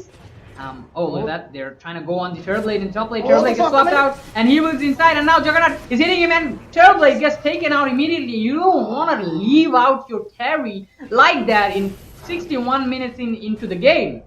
I don't know what they're doing. I mean, that's completely, I think, clearly miscommunication from Team Denial. They're like not like seeing where the carry is and where the carry and where the other teammates are in terms of Turrblade's point of view. Yeah, that means we are like gonna have to wait more minutes, basically. Yeah, I guess we have to wait until then. But look at that network. It's evenly matched right now. After Both of the 62 teams. minutes. After 62 minutes, the teams are back at square one where they started. They're back at square zero. They started here. They're back here again, and yeah, they're both fighting, still fighting. And now the next, I think the winner will be decided upon the next fight. But yeah, still Team Denial has a Are you sure? really high. Are you sure about that? Next, I'm not sure about the next fight, but yeah, Team Denial has the upper hand though. They have a black hole, so and the Terrorblade was dead. I think if Salty wanted, they could have forced to take the barracks and make it mega, but they're just playing safe. Still 20 seconds. It's more than enough to take a barrack, man. What are you doing? They're just busy farming the 60 minutes items. I mean the neutrals. That's not a wise decision. I mean, after that you could easily go back to your jungle and farm. As I said, like Team Salty, they had a lot of opportunities. Like Team Denial, when they died with everything, And Salty had that chance, like a lot of chances where they could have made use of it. Like they could have gotten objectives, but instead they didn't make use of those times. And I think this is why this game is dragging so long. They're not using their time and opportunities wisely. They're not getting objectives. I have a strategy. How can Team Denial end this game? And that is? And that is, I'm thinking like if they can, like maybe a Mars gets an initiation, force them to use the glyph, and Terrorblade just pops his BKB with the meta on and hits the ancient right from the center of the BKB on. They can do that, I guess. That's a cheeky play, but I don't know if they're gonna try to risk Because everything on that. they don't have any heroes that can pierce any magic immunity, right? Yeah, they do not have. So I think Terrorblade will be able to finish the game with the giant string and the BKB. I guess he will be able to do that. Yeah, he will be able to do that. But I don't know if they're gonna take the risk of going into their, all. I mean, he has the Terrorblade. buyback though. Terrorblade still has the buyback. I mean, they can try to go for the, kind of take the experimental play and try to do something like. I mean, yeah, like the it's Enigma bubble play. 65th minute, like do something. Let's do something interesting. Yeah. Looks like the Roshan is up, and this Roshan should be dropping the scepter down. So this is gonna be an intense fight. Yeah, this is the fourth Roshan, I think. Yeah, this is the fourth Roshan, and this Roshan is really interesting because it drops a scepter. And a refresher shard as well. I think. Refresher shard as well. So a lot of neutral items. Yep. So okay, I think the Archshaker has fallen sky. That's actually a good item for him. Yeah, the that's echo. very right. Okay, that's a nice swap in coming in. Dartnator, he looks like he will be caught, and this is the kill they needed actually. And with that kill secured, I think Salty should be going for the Roshan. So Yeah. that should be the Roshan secured for them. Oh, the pause after the death. Yeah, I mean it's a 65th minute game going on, so Yep. Say 90 seconds. 90-second death for 90 seconds. They should give them the Roshan. Salty should secure the Roshan right now. Yeah. So if you just tuned in into the stream right now, this is the lower bracket finals between Salty versus Team Denial, and you are watching the first game, and it's been 65 minutes. Both teams are struggling to finish this game as they're evenly matched and fighting with each other. And as you know, if you're one of the if you're one of the viewers who's been watching the stream for a long time, you know we have a huge giveaway for the stream, and that is an iPad 10.2 inch 9th Gen 2021. Any one of you can be the winner of the iPad. You just have to like Discovery One Facebook page and comment on the stream and share the live stream, and you can be the winner of this amazing iPad. So make sure to do those and keep updated with the page. You know who's the winner of the game. And look at that! Oh, that's a nice black hole coming in from Zed, and that will finish off Juggernaut immediately. Juggernaut does have a buyback though, won't use it, but will use it eventually. Ting Ting gets taken out by literally everybody outside. He gets speared out though for some reason. So he is safe, and now, oh, the Void Spirit is here. Void Spirit wants to take down Raikiri. Raikiri, he seems to be pretty low. Juggernaut is here to finish off Raikiri, but they're hitting the Roshan. Can they finish it off? No, they can't. They leave the Roshan pit as Raikiri is dead. Once again, back at square zero. And look at that! Bane gets caught, and he will be dead immediately. And now with the Bane gone, no buyback on the Bane. They try to find Zed here. Zed gets invisible and will be able to get out of there. And now with that said, Salty are heading back towards the Roshan pit, and they will be taking the Roshan for themselves. Looks like Team Denial, they're not done yet. They wanna chase and they wanna try to contest this Roshan. If they lose this Roshan, that's basically the end for them. Can they blink in and take the Roshan though? The Roshan is falling. oh, there's a lot of items. There's a lot of items. There's a cheese scepter, there's a cheese. Yep. But Salty eventually all of them. Yeah. takes the down cheese the is still Roshan. inside. Or Yep. looks like they're trying to like put a rat strat. Yep. Blame is hiding inside the jungle. Nah, he's like moving forward, trying to secure the last two top barracks. Yep. I guess. Oh, Zeus actually tried to go inside and get a kill onto Wind Touch here, but Wind Touch managed to survive somehow. So I guess they're safe. Are under attack. Yeah, I don't know how well the Terrorblade like TP'd. Okay, he TP'd towards the portal. The portal, yeah. Not the portal, the Shrine. Yep, the shrine. How they call the shrine? I think it's called the outpost. Yeah, the outpost. TP'd on the bottom outpost. So Okay. they're still alive there. So with the two heroes dead, they didn't move into top. They just roaming around the map. This is what I was talking about, like Salty. They're getting a lot of opportunities. They're dominating the game, but they're not getting the objectives. If you don't play. Oh, I think they took one of their racks from the from the top.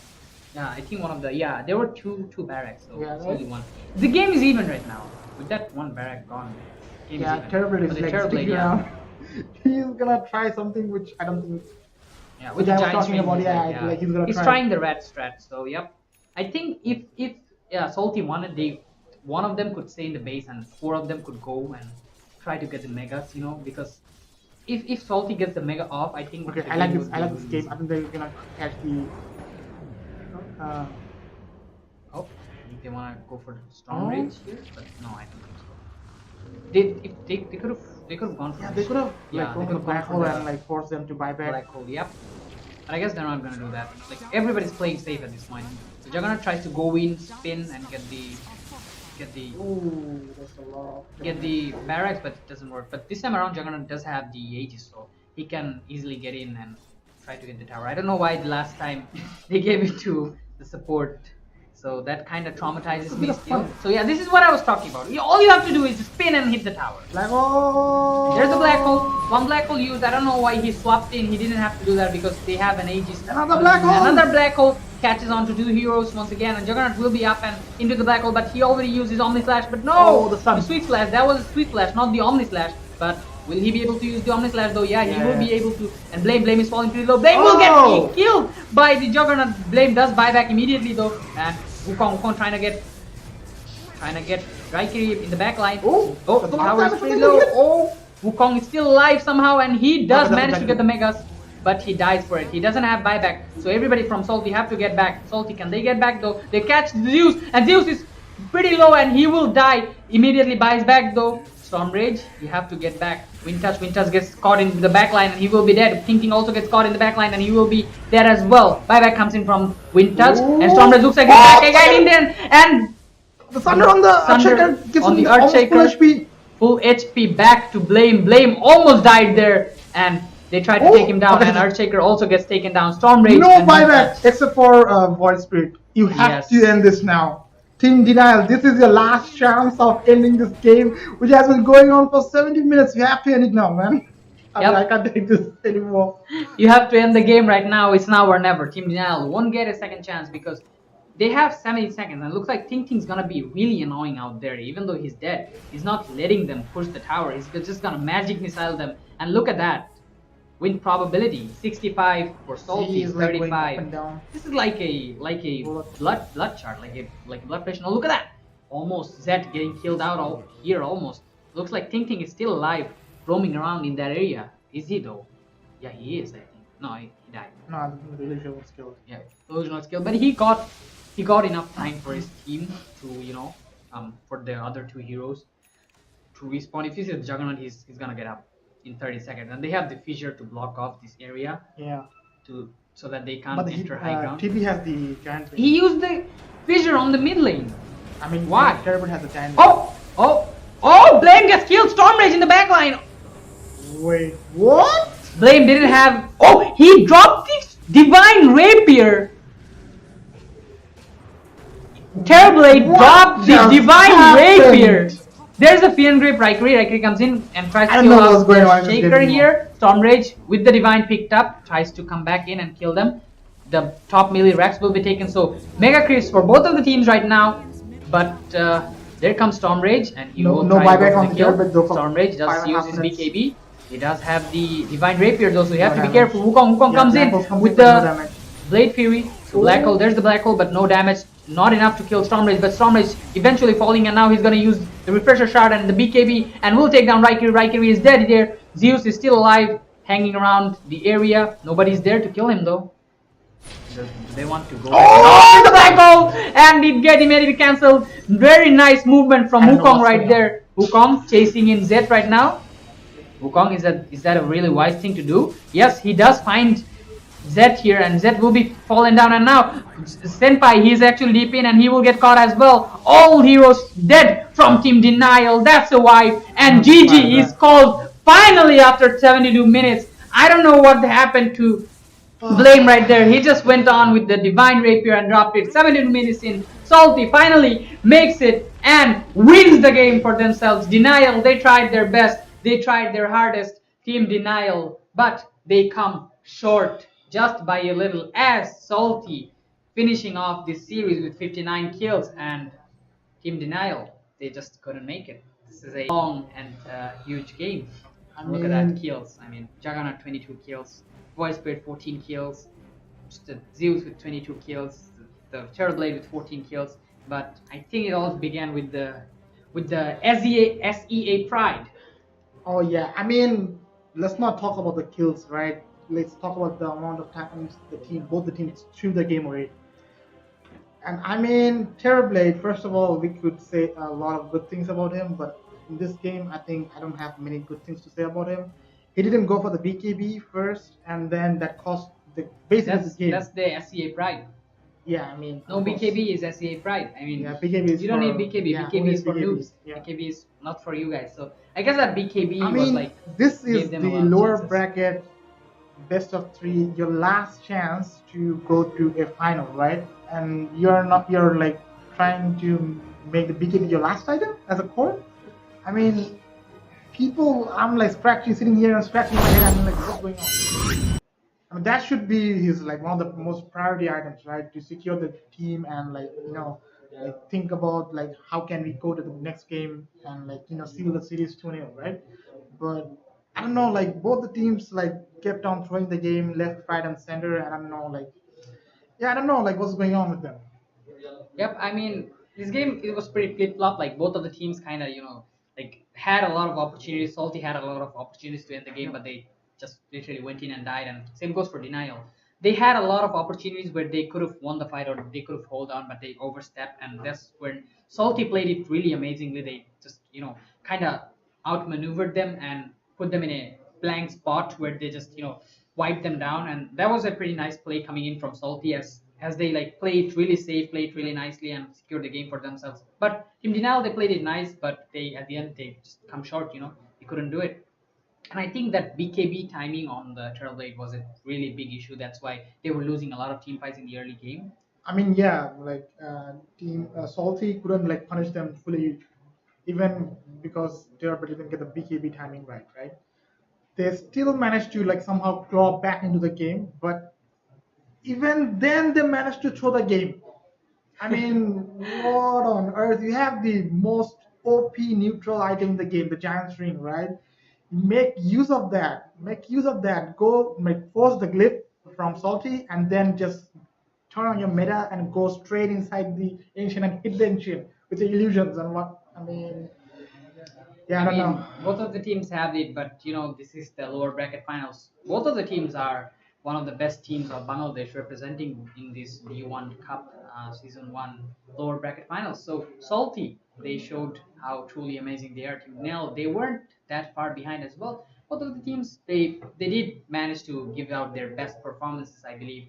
But Team Denial, they're not out yet. They're not out of the game yet. Maybe they fell a little bit short this time around, but they have another chance as they will be facing off against Salty again in the game 2, as this is a best of 3 series. And if they win the game 2, we're going to head into the game 3. But if they do not manage to win the second game, which will be quite unfortunate, then Salty will take the straight road to LAN in the Grand Finals at 24th July against the Covenant. But Salty have to play really fast about that. So we have to make sure that this doesn't goes on. Like if you keep throwing like that, this game is literally gonna be the end for you. So I guess Team Denial, they're one of the best teams of Bangladesh. Obviously, they know what they're doing. Maybe they've made a few mistakes. They maybe had a few communications error in this game, with wrong itemizations, wrong movements. But if they manage to fix that in the second game, if they play it more serious, they have a much better draft. As I said, like Salty had a pretty okay draft, like not too bad, not too good. But in terms of Team Denial, they had a pretty one standard draft where they had heroes who had like long cooldowns, long spells, and if their spells are on cooldown or if they get wasted, like in this game we saw Salty really baiting out the spells. Like they have a Vengeful Spirit. Either the Venge is on front or Venge is on back. Yeah. If she's on back, she's saving the Juggernaut with the swap. And if she's on front, then she's baiting out all the spells. She's not letting anyone through her because if you kill the Venge, it kind of feels like waste because she's not gonna die. She's gonna get alive and then have to use a lot of resources on that, and it feels like a waste. So I guess that's what happened. So yeah, Salty played out really well, and that was playing a major role. Do you think Venge should be the MVP of this game? I personally feel like Venge does deserve to be the MVP because he was playing kind of Rambo. He was like getting a lot of things done for his team. But at the same time, I believe another person who deserves to be MVP for this game, shout out, is like the Juggernaut and the Void Spirit. They both played the course really well. They were like holding their position. They were dealing quite a bit of damage. No way! You cannot give the course MVP, not even the mention, because it's like a 1 hour plus game, and the game, right? And it is the Juggernaut, the MVP. Okay, I mean, he got a lot of kills. Yeah. I mean, he had a pretty bad lane. I'll take that. He had a pretty bad lane, but even after that, he was able to get that out. So with that said, I think we're gonna take a little break, and after the break, we're gonna be back for the second game. So see you guys after the break. Coming into that's a safe BKB, but right here is he caught though?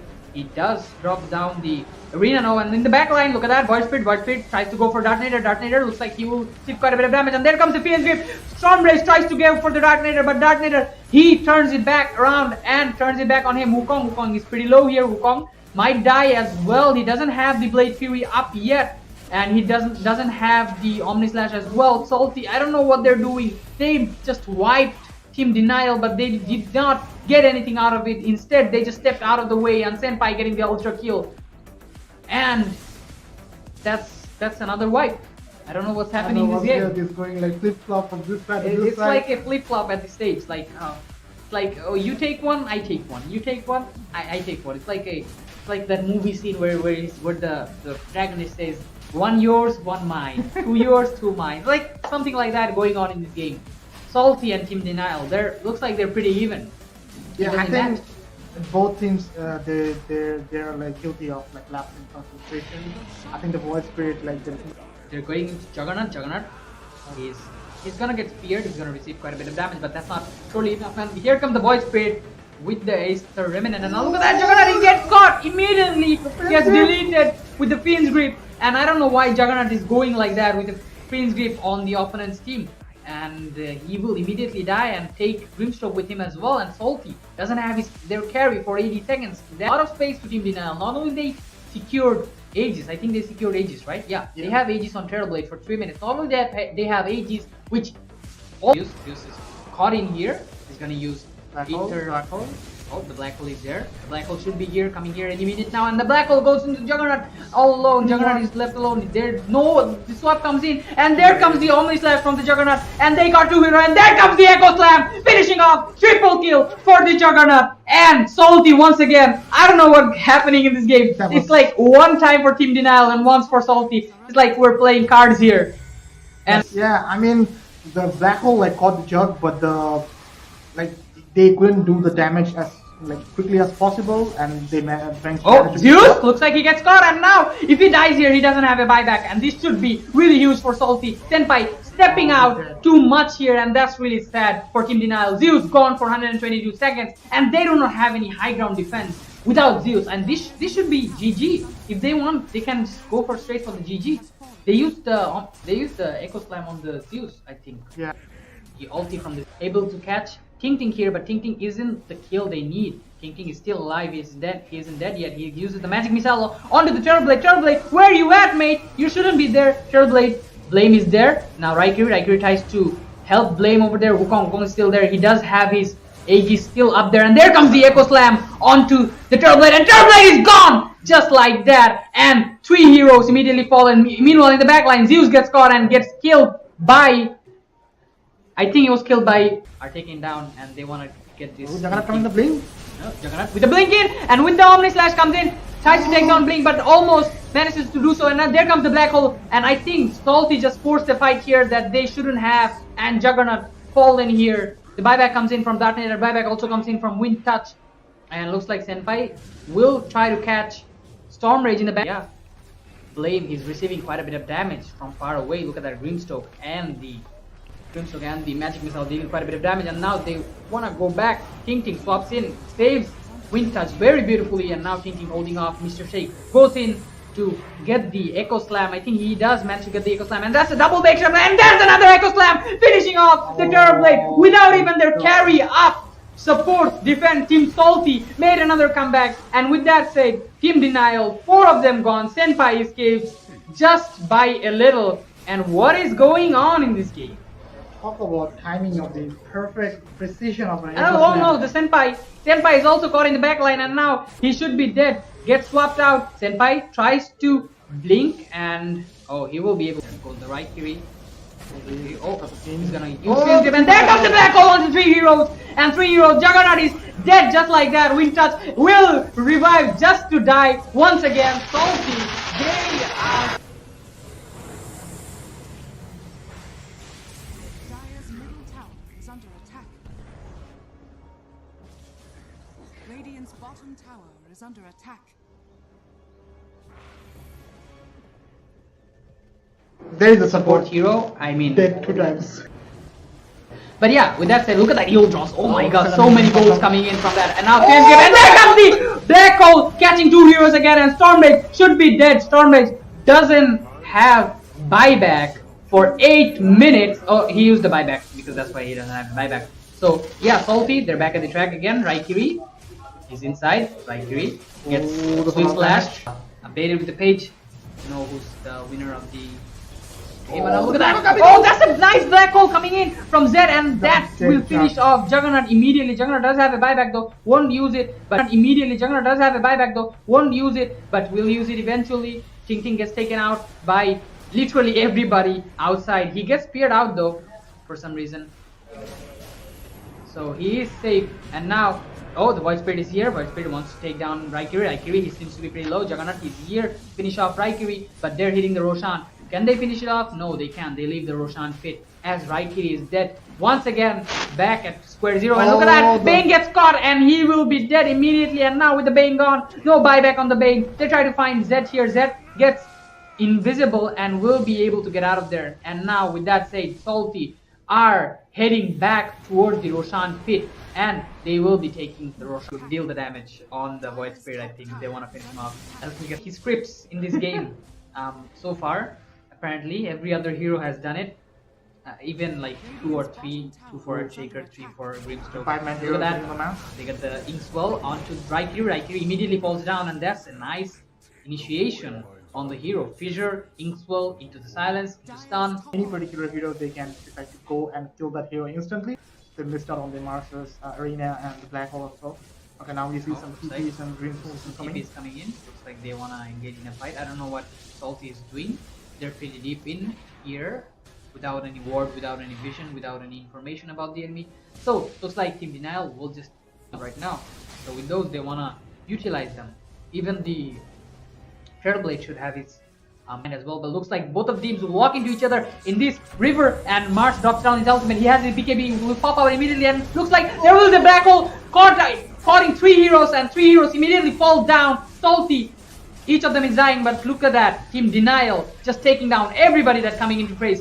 Only Juggernaut left, and Ting, he is dead once, and he has his illusion left, and they go on to Wukong, and that's a team wipe for Team Denial. In 19 minutes in, all the big ultimates drop down right here. Big BKB reveal from Raikiri coming in, and Team Salty, they had no answer for this BKB, and they had no answer for all these spells. Pretty nice movement from Zed coming here. Nah, the nether swap I think already used, so he doesn't have nether swap. Use nether swap there. I don't know either. I mean to catch the Mars probably, but it would have been better to just walk away, yeah. Compared to Nana. And now look at that, he doesn't have Thunder Blade. He's too deep in, he's too greedy, and he will get punished by Salty. All the members from Salty. Pretty nice movement from them coming up here. As I said, like once they know that Team Denial used up all their big cooldown ultimates, Team Salty doesn't feel scared anymore.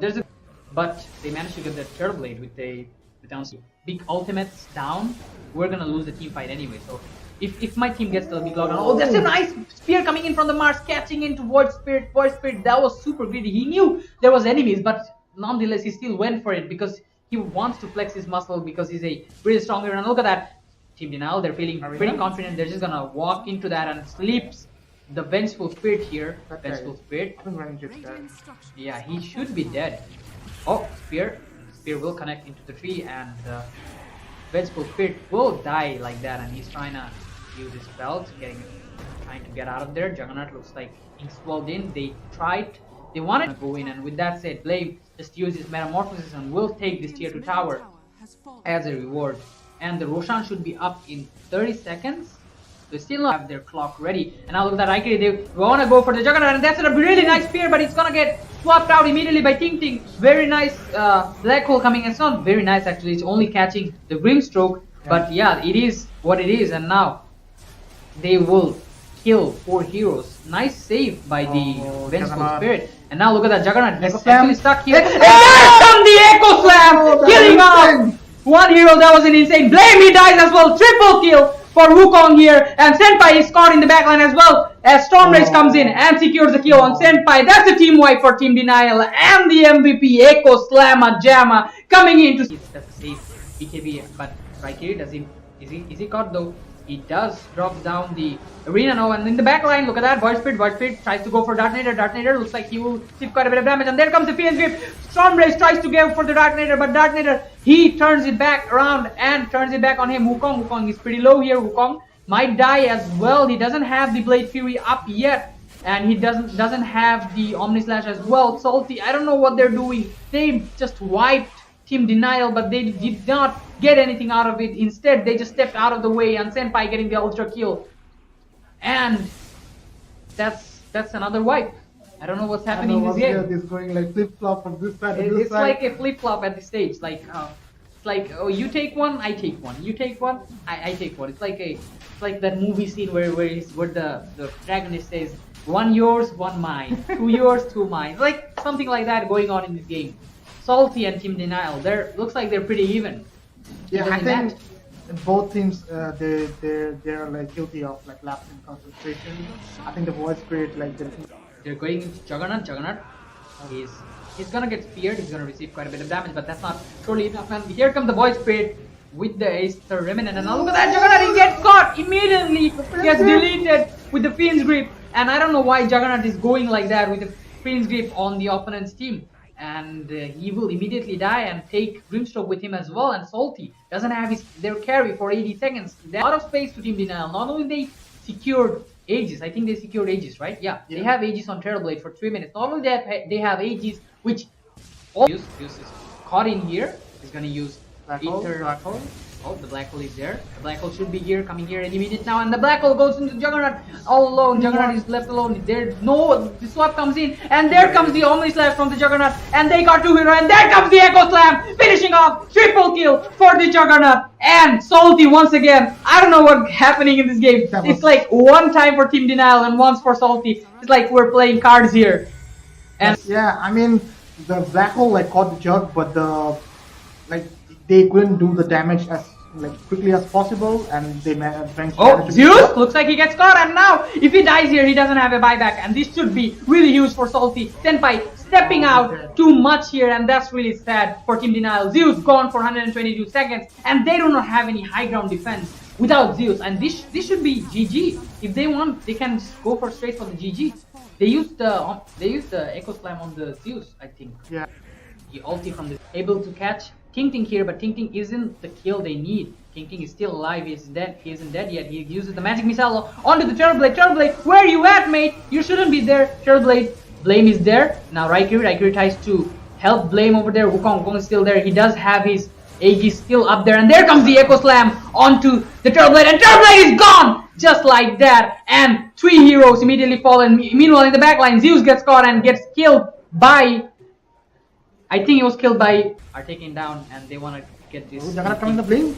No, Juggernaut with the blink in, and with the Omni Slash comes in, tries to take down Blink, but almost manages to do so, and now there comes the black hole, and I think Salty just forced a fight here that they shouldn't have, and Juggernaut fallen here. The buyback comes in from Darknet, and buyback also comes in from Wind Touch, and looks like Senpai will try to catch Storm Rage in the back. Yeah, Blame, he's receiving quite a bit of damage from far away. Look at that Grimstroke and the Magic Missile dealing quite a bit of damage, and now they want to go back. Ting Ting swaps in, saves Wind Touch very beautifully, and now Ting Ting holding off. Mr. Shake goes in to get the Echo Slam. I think he does manage to get the Echo Slam, and that's a double bake shot, and there's another Echo Slam, finishing off the Terrorblade without even their carry up. Support, defend, Team Salty made another comeback, and with that said, Team Denial, 4 of them gone. Senpai escapes just by a little. And what is going on in this game?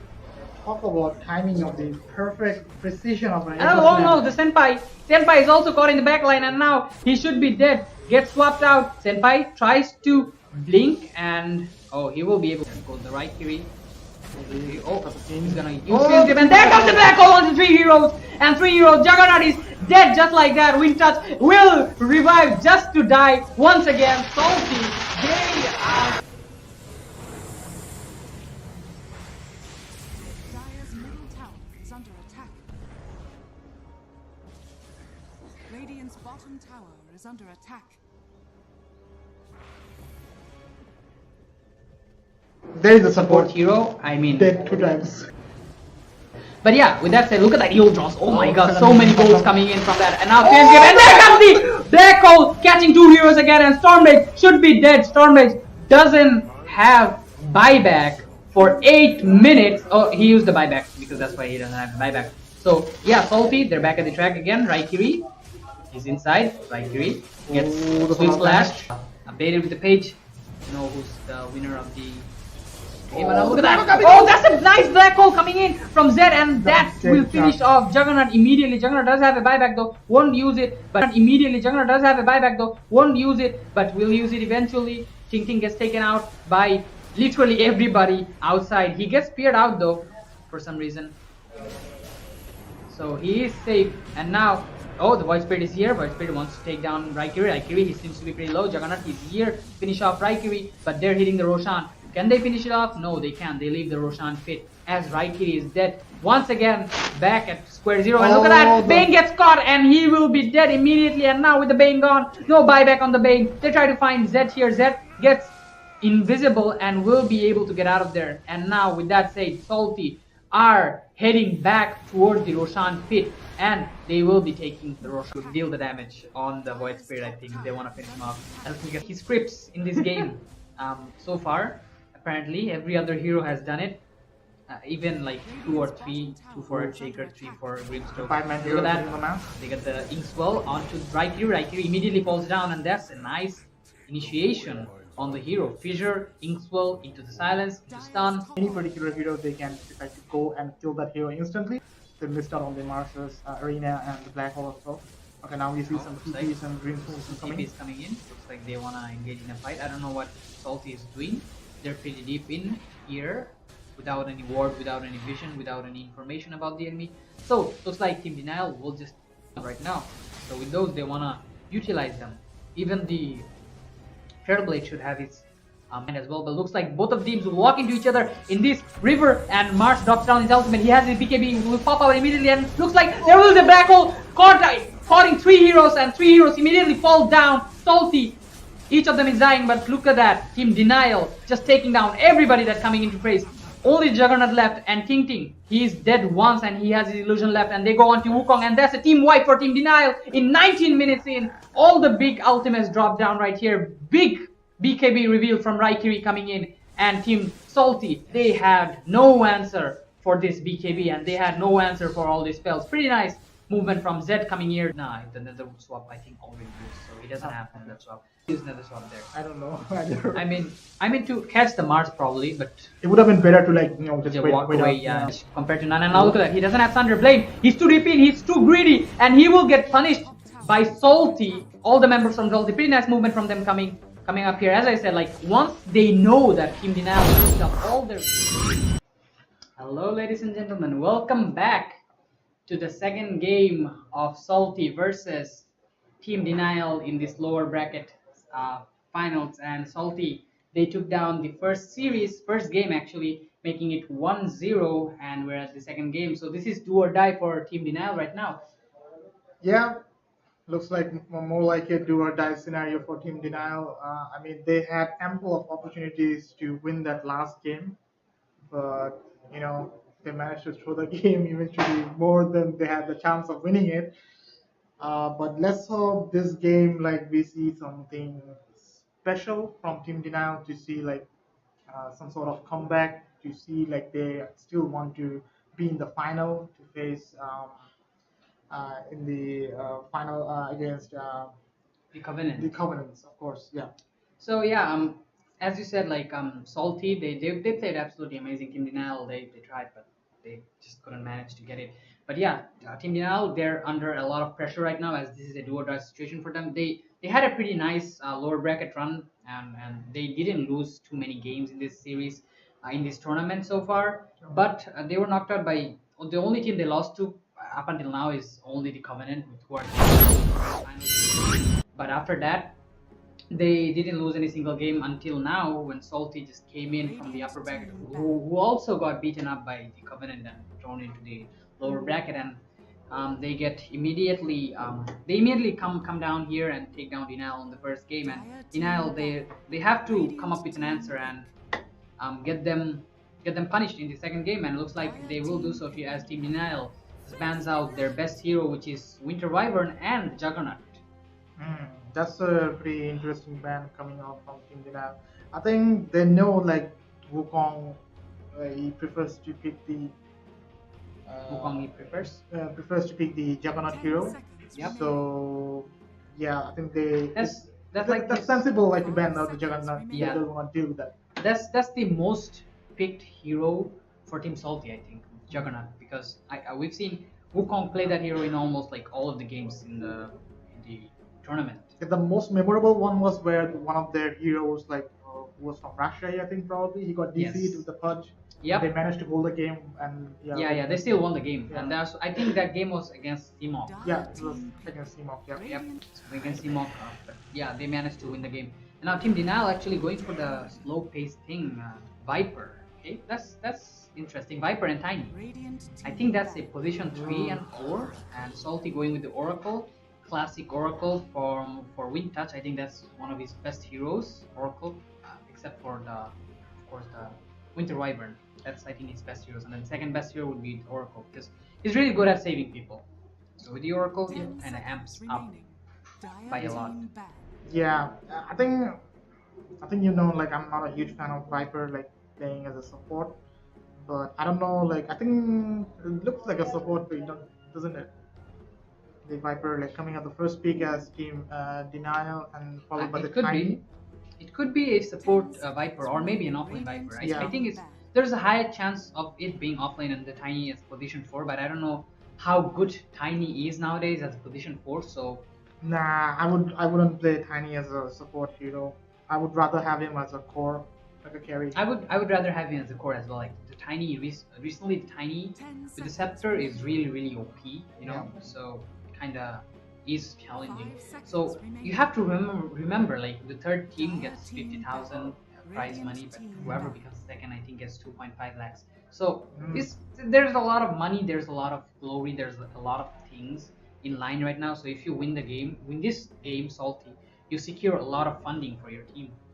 And this is a very basically a great opportunity to like stamp your authority in esports in the Dota scene in Bangladesh.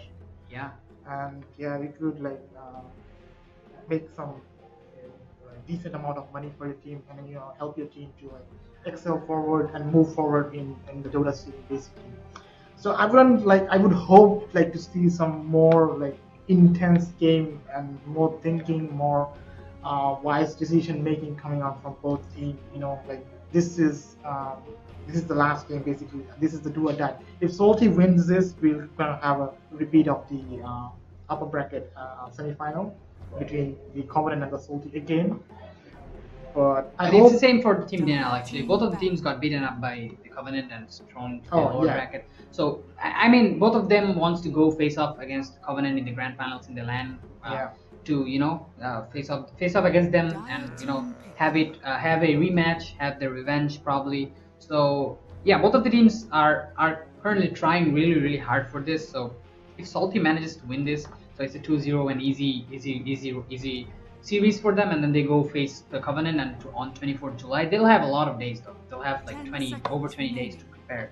And I think even though they lost 2-0 to Covenant, if they get 20 days to practice with each other for the main stage, I think they'll be able to come back from whatever they were lacking in the last tournament, and they might be able to beat Covenant. Yeah, what was the last team that like won the TI coming out from the lower brackets, like dropping out? Yeah, it was T-Spirit. Team Spirit. Team Spirit? Yeah. No, last year. No. It was the one when Miracle like they won. Kuroki. It was Team Liquid. Team Liquid, right? They dropped out from the upper bracket to the lower bracket and they went to the final and they won the final like 3-0. 3-0. Yep. They won the final against Newbie in 3-0. It was first TI in history that was a whitewash in the Grand Finals. So yeah, I mean, if you once you get to the final, you can, as you mentioned, you have like many days to prepare, like think about how like everyone knows Salty got beaten like heavily by the Covenant. The Covenants. Of course, you have ample of time to like think about,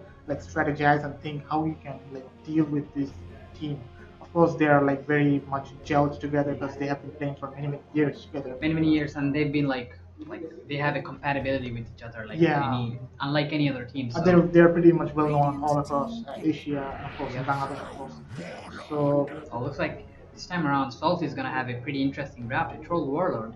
Troll is recently getting played by a lot of professional players. I think RTZ played it a lot, and his Troll is kind of amazing as well. So Troll's interesting. It's actually quite interesting to see Salty picking up Troll because I believe this hero got faded from the professional scene for a while now, and getting to see it again after such a long time is kind of like bringing back memories, because nowadays you only see carries like Juggernaut, CK Lifestealer, Wraith King, Sven.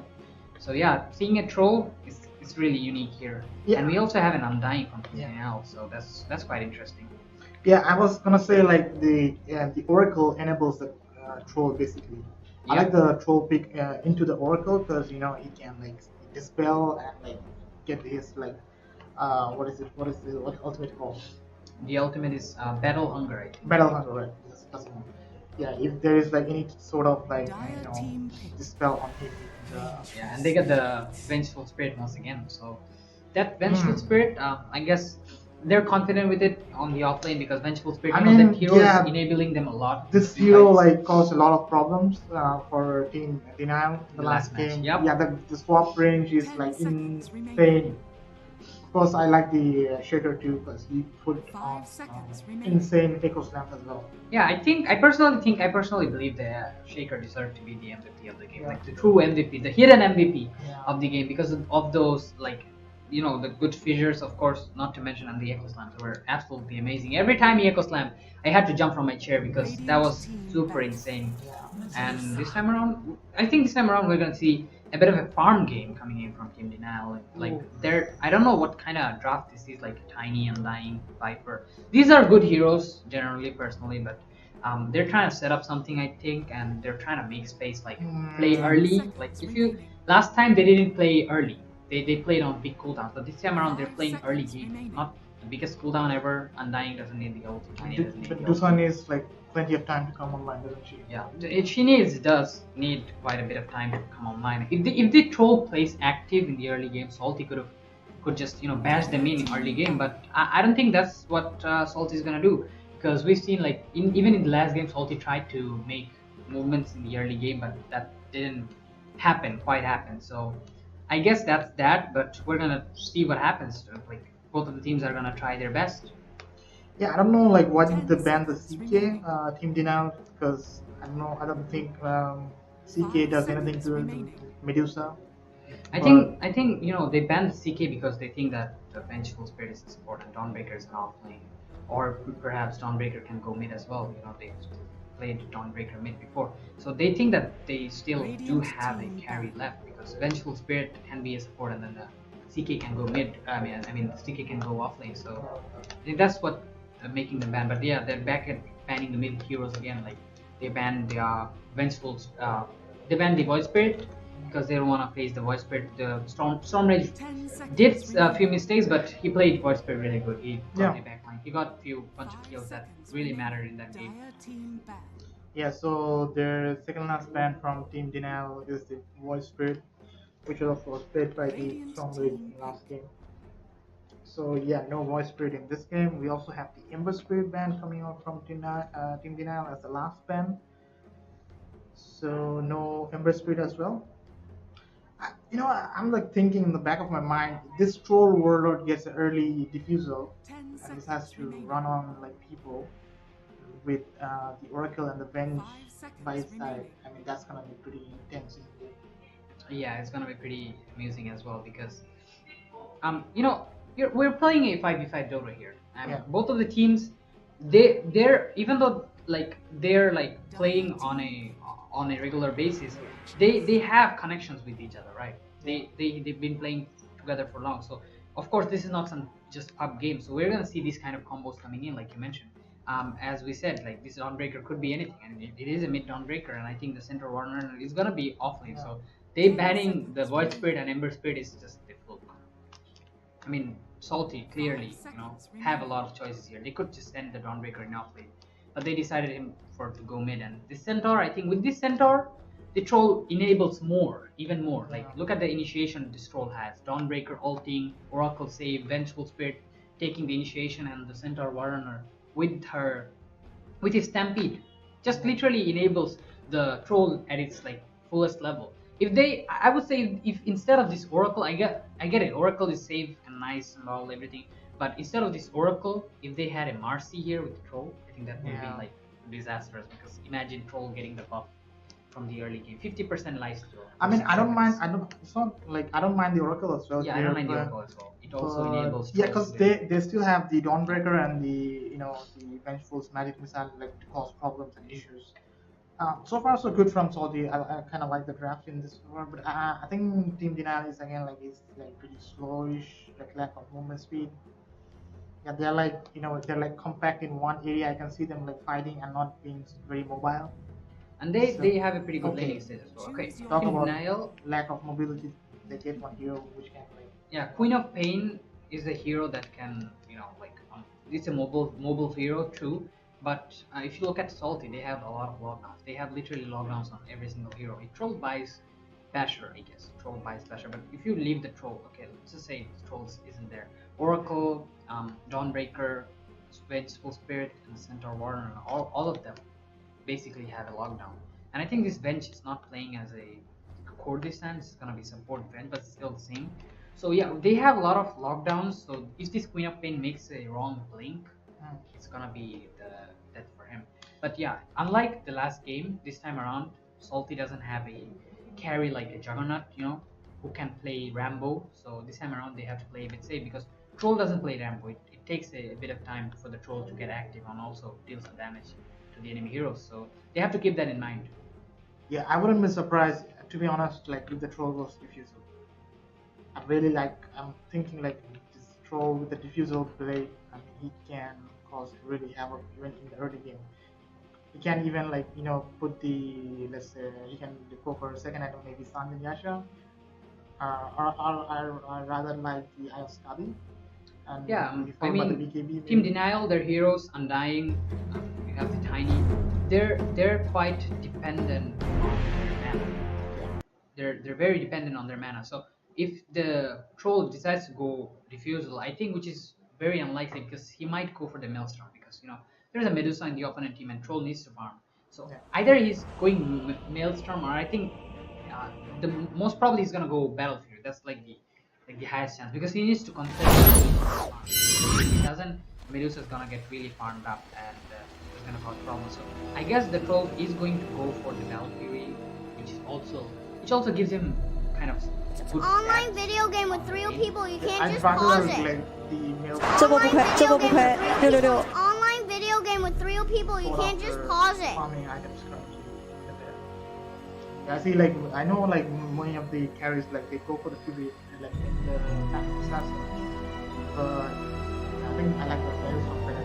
Yeah, Maidstone is good, but I think that Troll is one of those heroes that really wants to get the Fury, Like the Fury is really good at them, and it looks like we're gonna have a little bit of pause in the game.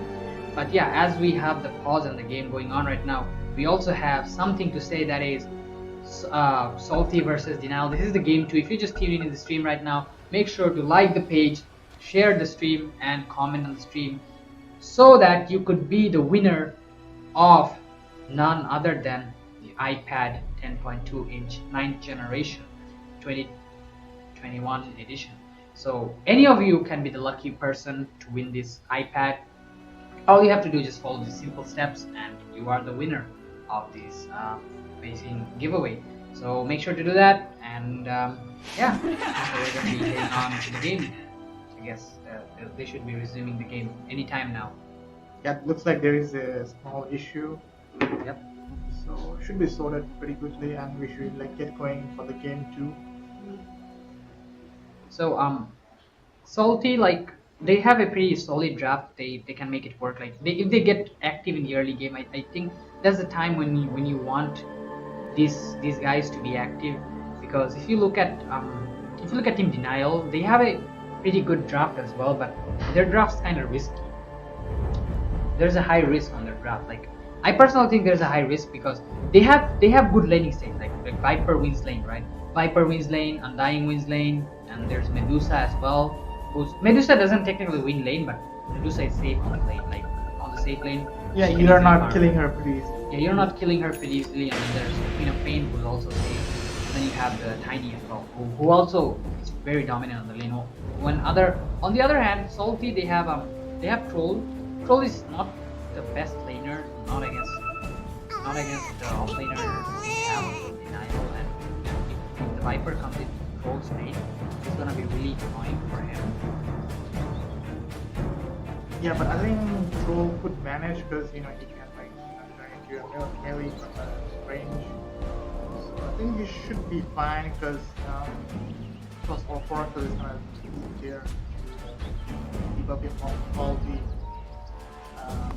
debuffs basically. 30 seconds to battle. Like both teams are. Yeah, both teams start off nothing like last time we saw smoke, but this time around there's not gonna be any smoke. So Wukong looks like Team Denial just gonna walk up straight into their high ground. Team Salty, they're waiting for them to invite them over here. That he gets seen by Wukong. Wukong gonna drop spells on him. That's right here, right here. The battle Drop down, begins. he right clicks off, now right clicks in danger, he gets stampede, he gets stomped, and he will get thrown up. Oh, that's an amazing save by Tiny. Zed saves Raikiri just like that. Like what just happened? He He just walked up and threw. he just walk up and throw the Viper out of the way.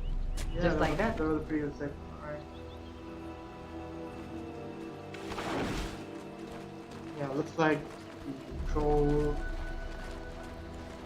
Okay, looks like they're gonna like, try to get the first turn here, maybe. There is a 3-man bot station. What is salty? Yep. Looks like they're gonna have a bit of an issue here. Yeah, the lane is pretty solid, right? It's like something there, and things, and you have the Viper. As I said, this lane is really dangerous for them. But look at that. They have 3 people on this lane. They want to get a kill on Raikiri. Raikiri is falling pretty low, but he's gonna take Quintas with him. Quintas drops down the fortune call and will take down Raikiri. But Raikiri doesn't take down the guy. That's just the kill though. I guess that's fine. Yeah, the toss being all the trouble there. And Russell, they're falling Bounty. on that occasion. So of course, securing a good kill for Wukong. Yep. Okay, looks like he queued up Maelstrom over there. In fact, he's gonna go for Maelstrom. Yep. I guess Maelstrom is fine. Yeah, Maelstrom is fine. Yeah, I guess he wants to get active in the early game, like I said. So, Troll, if he gets active in the early game, that's really good for their team. Yeah, I think. Yeah, I was like hoping to see something like try to like get onto the opponents, to chase down the opponents and like play a little bit aggressive in the form of like getting a diffuser, but looks like he's gonna go for the Maelstrom. Yeah, the Maelstrom's gonna enable him. Yeah, I prefer the Maelstrom rather than the Fury.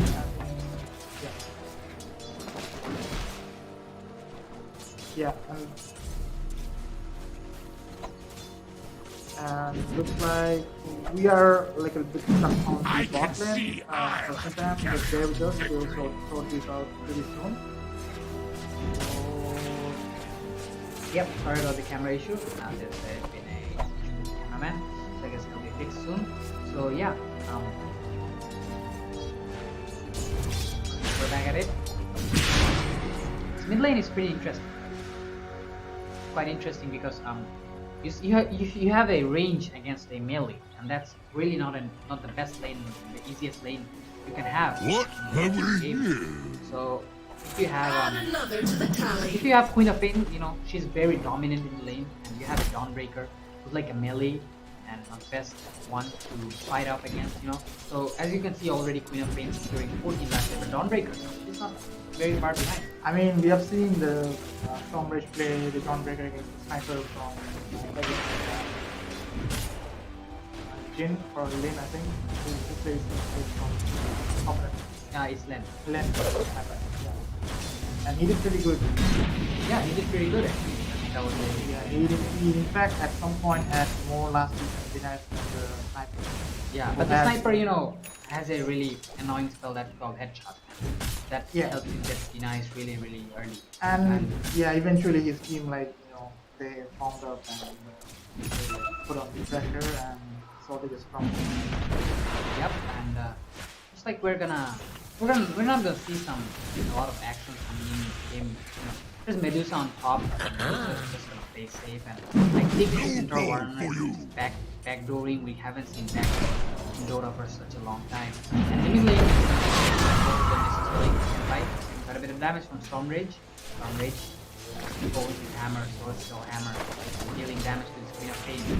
Go back off immediately after dealing a little bit of damage.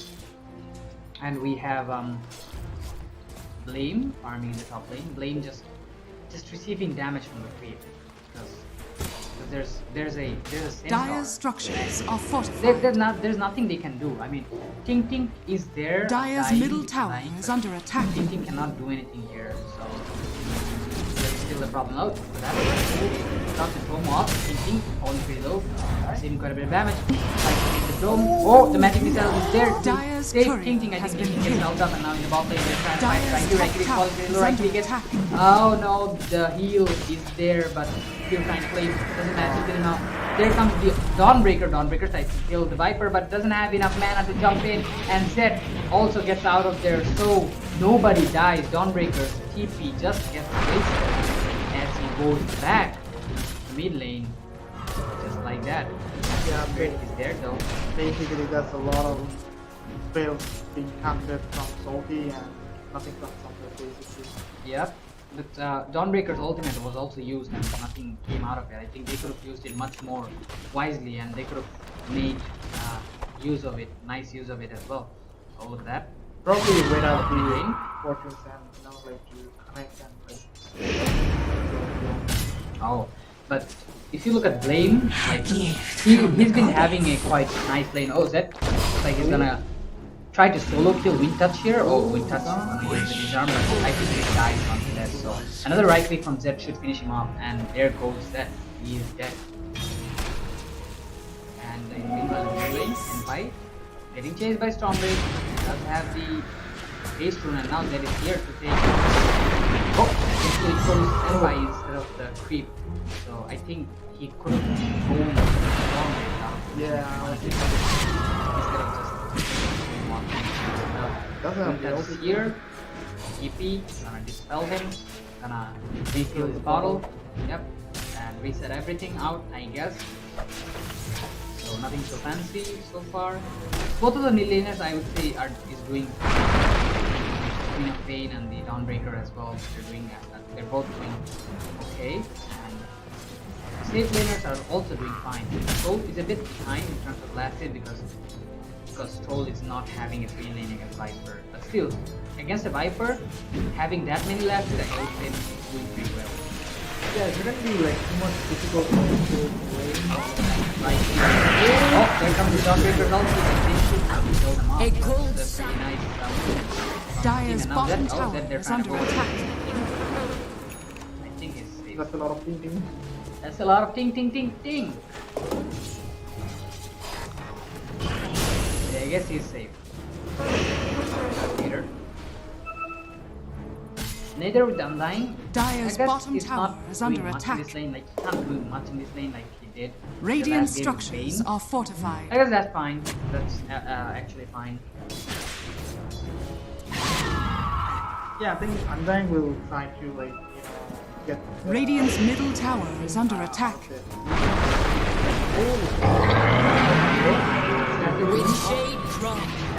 Stampede is there, so we just use Stampede and get out there. Queen of Pain is coming there. Senpai will use his ultimate and jump in easily. Will take down two heroes immediately. Double kill for Senpai. And that's Ting Ting and Wind Touch just gone, just like that. Yeah, that was a pretty cool rotation coming from Dire's right middle there, tower using is under attack. securing the heal. Yep, that was an absolutely amazing rotation.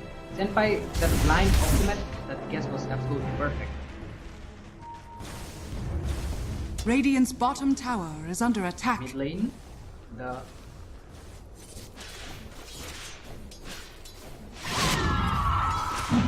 Right. Stormrage is getting dumped on. He uses his TP, but will he be able to get out? But he will be able. That's a really nice TP. Must literally save his life. He does have his ult. No, he doesn't have his ult. I think it's on cooldown for a few more seconds. So I guess he can ulti and go to the side lane if he wanted. So one of the greatest things about playing Dawnbreaker is you can literally gank Dire's side top lane tower without is under walking. attack. Yeah. That's one of the dream things that mid lane can have. And now look at Radiant's middle tower is under attack. he does have Solar Guardian though. Dawnbreaker can walk if he wanted to. If they want to take this fight, they Dire's can. top tower actually. is under attack. Vengeful is coming. Yeah, and they and Faulty does have initial spells from their heroes to help the Solar Guardian initiate. Yeah, looks like they don't have. But yeah, at the same time, I would say both Radiant's of the bottom teams are tower quite even is under attack. Well, Senpai is receiving damage from this Dawnbreaker. I thought this Dawnbreaker would have hard time in mid lane against Queen of Pain, but he's holding out pretty fine. He's doing absolutely fine. Oh, that Solar Guardian is in, and the Alternator seems to be in danger. He gets taken out by Wukong in spot lane, and that's gonna be another kill. Oh, he's only 3 to 5. Meanwhile, in top lane, he's dealing quite a bit of damage. Now, looks like they want to take this spot tower with Wukong. Yeah, look at this two wards coming out on two sides of Team Denial. I don't know, they're not make sure they know exactly where the river spawns. Dire's bottom tower is under attack. And well, the tower's Dire's melting right now. I structures haven't seen are anybody fortified. coming to defend the tower. Is there a siege creep? No, there isn't. Dire's bottom tower is under attack. There's no siege. Oh, there's a siege creep. So if the siege creep, they should be easily taking down the tower. But no, there's Viper here to defend the tower. So I guess they won't be able to take the spot tower. Yeah, I don't know, yeah, they're just go back to farming, get the tower. Yeah, I mean, they already dealt a lot of damage to the tower, so they just have to just use a few more right clicks and the tower should fall. Now look at Zed dealing quite a bit of damage. Thinking. Oh. And then he's just trying to get his items up. You know, he needs a Blink Dagger, so he's playing a bit greedy. Meanwhile, there's farming stacks here. They're helping each other farm stacks. I like this play from the team. But Blame, yeah, he's been having a free game so far. Radiant at are top of the scanning. network chart. And yeah, he's been having a really good day. Yeah, I mean, that's what we all expected from the Medusa, right? I mean, there's no threat for the Medusa in this game. There's Yeah. no actual threat for the Medusa, but still, it needs a lot of time. It needs at least 25 minutes to get active. Otherwise, I don't see this Medusa playing in this game. Yeah, I mean, they need to make them play here. Yeah. They need to disrupt this farm. Otherwise, it's really hard. Unless the Medusa decides to not go for this BKB this game as well. You reckon she would go for a BKB this game? If she goes for a BKB this game, I don't see anybody killing her. Like, nobody. Like, Troll doesn't use... I mean, not Troll, I mean the Oracle and the Bench and the Centaur doesn't do anything to her. Even the Dawnbreaker doesn't do anything. Wukong getting chased by Raikiri here. Raikiri dealing quite a bit of damage, and there comes the poison. There comes the Dawnbreaker with the heal. Wukong should be alive, and now they use the Stampede. They want to turn back onto Team Denial, but Team Denial, are they safe though? Radiant's They are bottom safe. tower Looks is like under nothing's attack. gonna be happening. But they have the Medusa rotated towards the bottom tower now. They might want to take Radiant this top tower, structures thinking are fortified. wants to get this top tower while Zed tries to interrupt him. Deals quite a bit of damage. The courier as well? Oh, the courier, they want to try to get the courier mistake, and Wukong is here. They might try to turn on Zed right now, and Zed, he is quite low. He doesn't have any mana. He does have the boot to turn around Dire's middle Wukong. He is tower pretty is low under though. attack. He does have Radiant's the bottom ultimate, tower but the has Queen of fallen. Pain is chasing him. Another burst damage to finish him off, but they don't want to commit. They don't want to overstep. They respect the enemy heroes and they will back off. So nothing so fancy happening here, but Centaur does end up holding. So now Stormrage is receiving quite a bit of damage from Viper and the Alternator here, but there comes Wind Touch to deny the kill. Yeah, that was pretty wise coming there from the Queen of Pain not to like commit too much over there. Oh, they actually end up killing the Juggernaut, so Dire's that's quite middle sad. tower Juggernaut, is under I'm attack. not the Juggernaut, I mean, the Troll Warlock. He was farming there, but I don't know, he was being too greedy there. Now look at that, they want to go for more kills in the mid lane, and that's swap, but the swap actually got covered up. But, yep, that's a miscommunication, I think. That's a misplay right there by the team, and they will get punished for it as the dominating kill streak comes in for the Queen of Pain, and Stormblade getting chased on in this mid lane right here. Senpai is dominant this game. Zed got it really early. His dagger after that play. Now Stormblade is pretty low. He will fall down right here. Actually, he's inside the tier tower. He will deal damage. Wukong is here. Wukong is fighting them inside the Viper's pit. He has to get out of the Nether. He won't be able to use his ultimate and will get taken out by Dark Nether. Pretty nice movement by him. And Zed is also out of there. So Team Denial just goes in, kills a bunch of salty players, and will get out of there alive without losing only the Viper. I mean, the troll like With only losing. yeah, he could have like used his ultimate. That also like you know it dispels like any sort of debuffs on him, right? Yep. Battletron. Online video game So with yeah, three I think people, he you can't just would have like pause it. managed to get some health back in the process, and like maybe you know like stay alive for some time until his teammates come back. Okay, looks like we do have player disconnected. Yep. Looks like the Rajshahi player got disconnected. Oh, is it the Russia player again? Is Yep. it this guy? Yep. Okay, are we having another like meltdown like last time? I hope not, because Yeah, we hope not. I hope not. We don't want that, right? Yeah, we don't wanna have some positive mental attitude on the game. We wanna have the positivity. We wanna have the game going. So I hope not. That's not the case. So we do have a pause. I think it's a technical pause. So yeah. When the pause comes, you know, we have a announcement, and that is, if you just tune in right now, of course you don't know, but those who have been watching the stream already know that we have a giveaway for you guys, and that is an iPad, 10.2-inch iPad, 9th generation 2021 edition. And if you want to win this giveaway, all you have to do is like the Discovery One Facebook page, comment on the stream, and share the stream. That's all you have to do, and you are eligible for the giveaway. And one random winner out of anybody who does all this, who does these three things, will be selected as the winner and will get the iPad.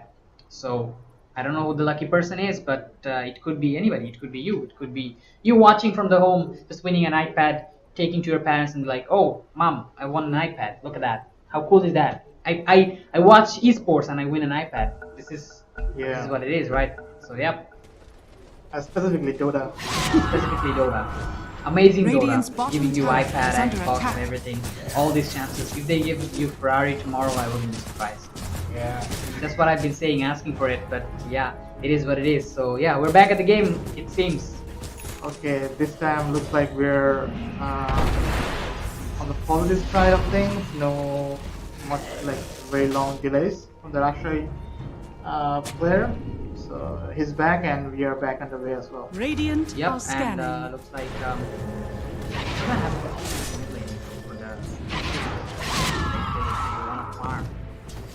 All of them wanna farm. But yeah, that's having that early BKB. I think that enables Team Denial really highly. Oh, Medusa's a bit out of position right now. He's gonna get chased by Team here, but she doesn't care. Nobody from Team Salty is there to contest the Medusa, or maybe go on the Medusa. So Medusa will just Radiant's stand there, bottom get tower left. is under Yeah. attack. I mean, I don't know, like, yeah, I know, like, the troll needs the farm and the items, right? But the rest of the 4 heroes with, like, the swoop up, maybe smoke up, try to get on to Medusa and, like, pick up. That looks like he's in danger. They kind of messed up with the toss over there, but I guess that's fine because Senpai will eventually finish him off with the scream of pain. I mean, that guy basically got Sonic Wave. Yep. scattered here and there. Yep, it was like super amazing. But yeah, they do finish off the offlaner Centaur Warrunner. Also, they managed to get the Stampede off as well. So the Stampede is on cooldown right now. So that's a lot of resources used from Salty. Look at that! Jet with the Bling Dagger is making all those plays. He's fully the MVP of this game so far. And looks like we're gonna have another pause It's online video game with And, real people. You it's, can't just pause it. Dawnbreaker. Slight issue from him. So yeah.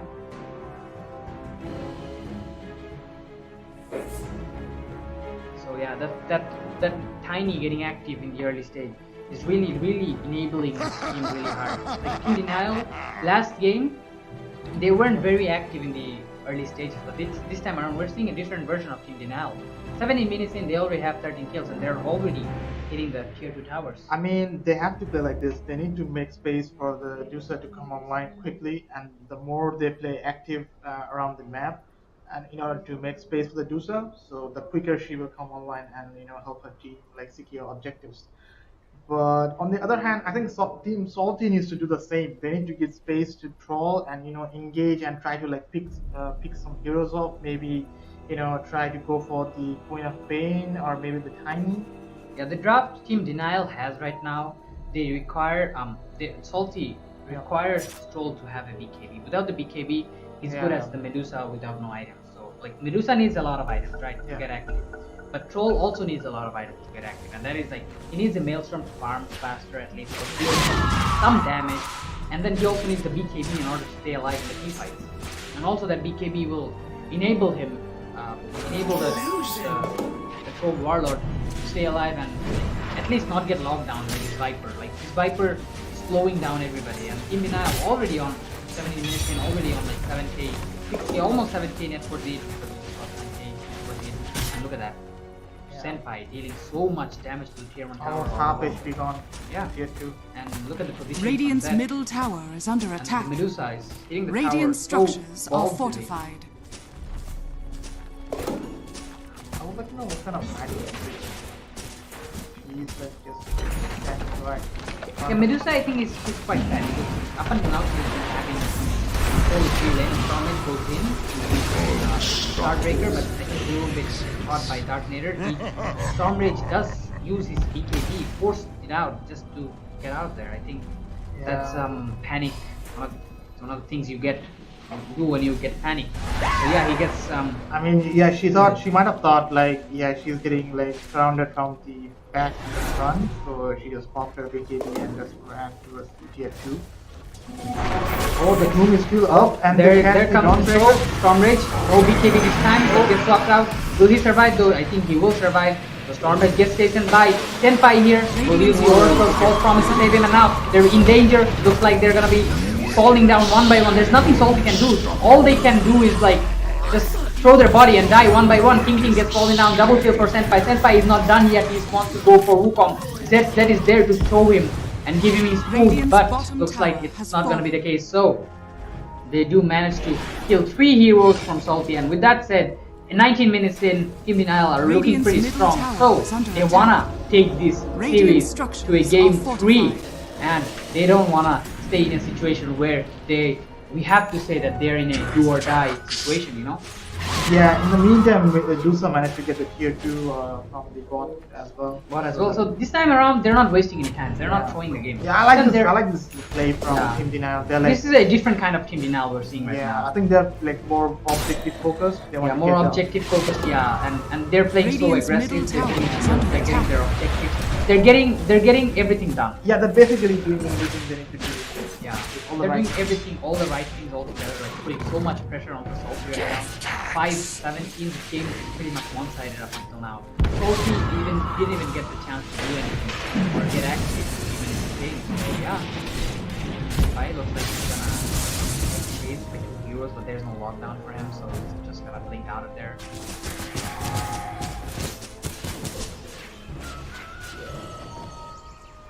Viper's quite farmed up as well. He has a 4-star. Right? I think that's going for the right click Viper. He didn't go for the charge. That's kind of interesting. And he's going for the Hurricane Pike instead of going for the charge. Charge is literally the broken item. Most broken in a Viper. Yeah, I mean, you can poison stack the towers and like. You can literally melt the tower down with the Viper's Q. I don't know, like. Yeah, maybe until the guy queued up. Okay, now he's queued up with BKB. That's fine. Yeah. Radiant are scanning. What is it called? Dual Scepter. BKB right now. So which is pretty good. I think yeah, BKB is fine. Like you know, stay alive and deal. Viper doesn't need to have a lot of items to deal damage.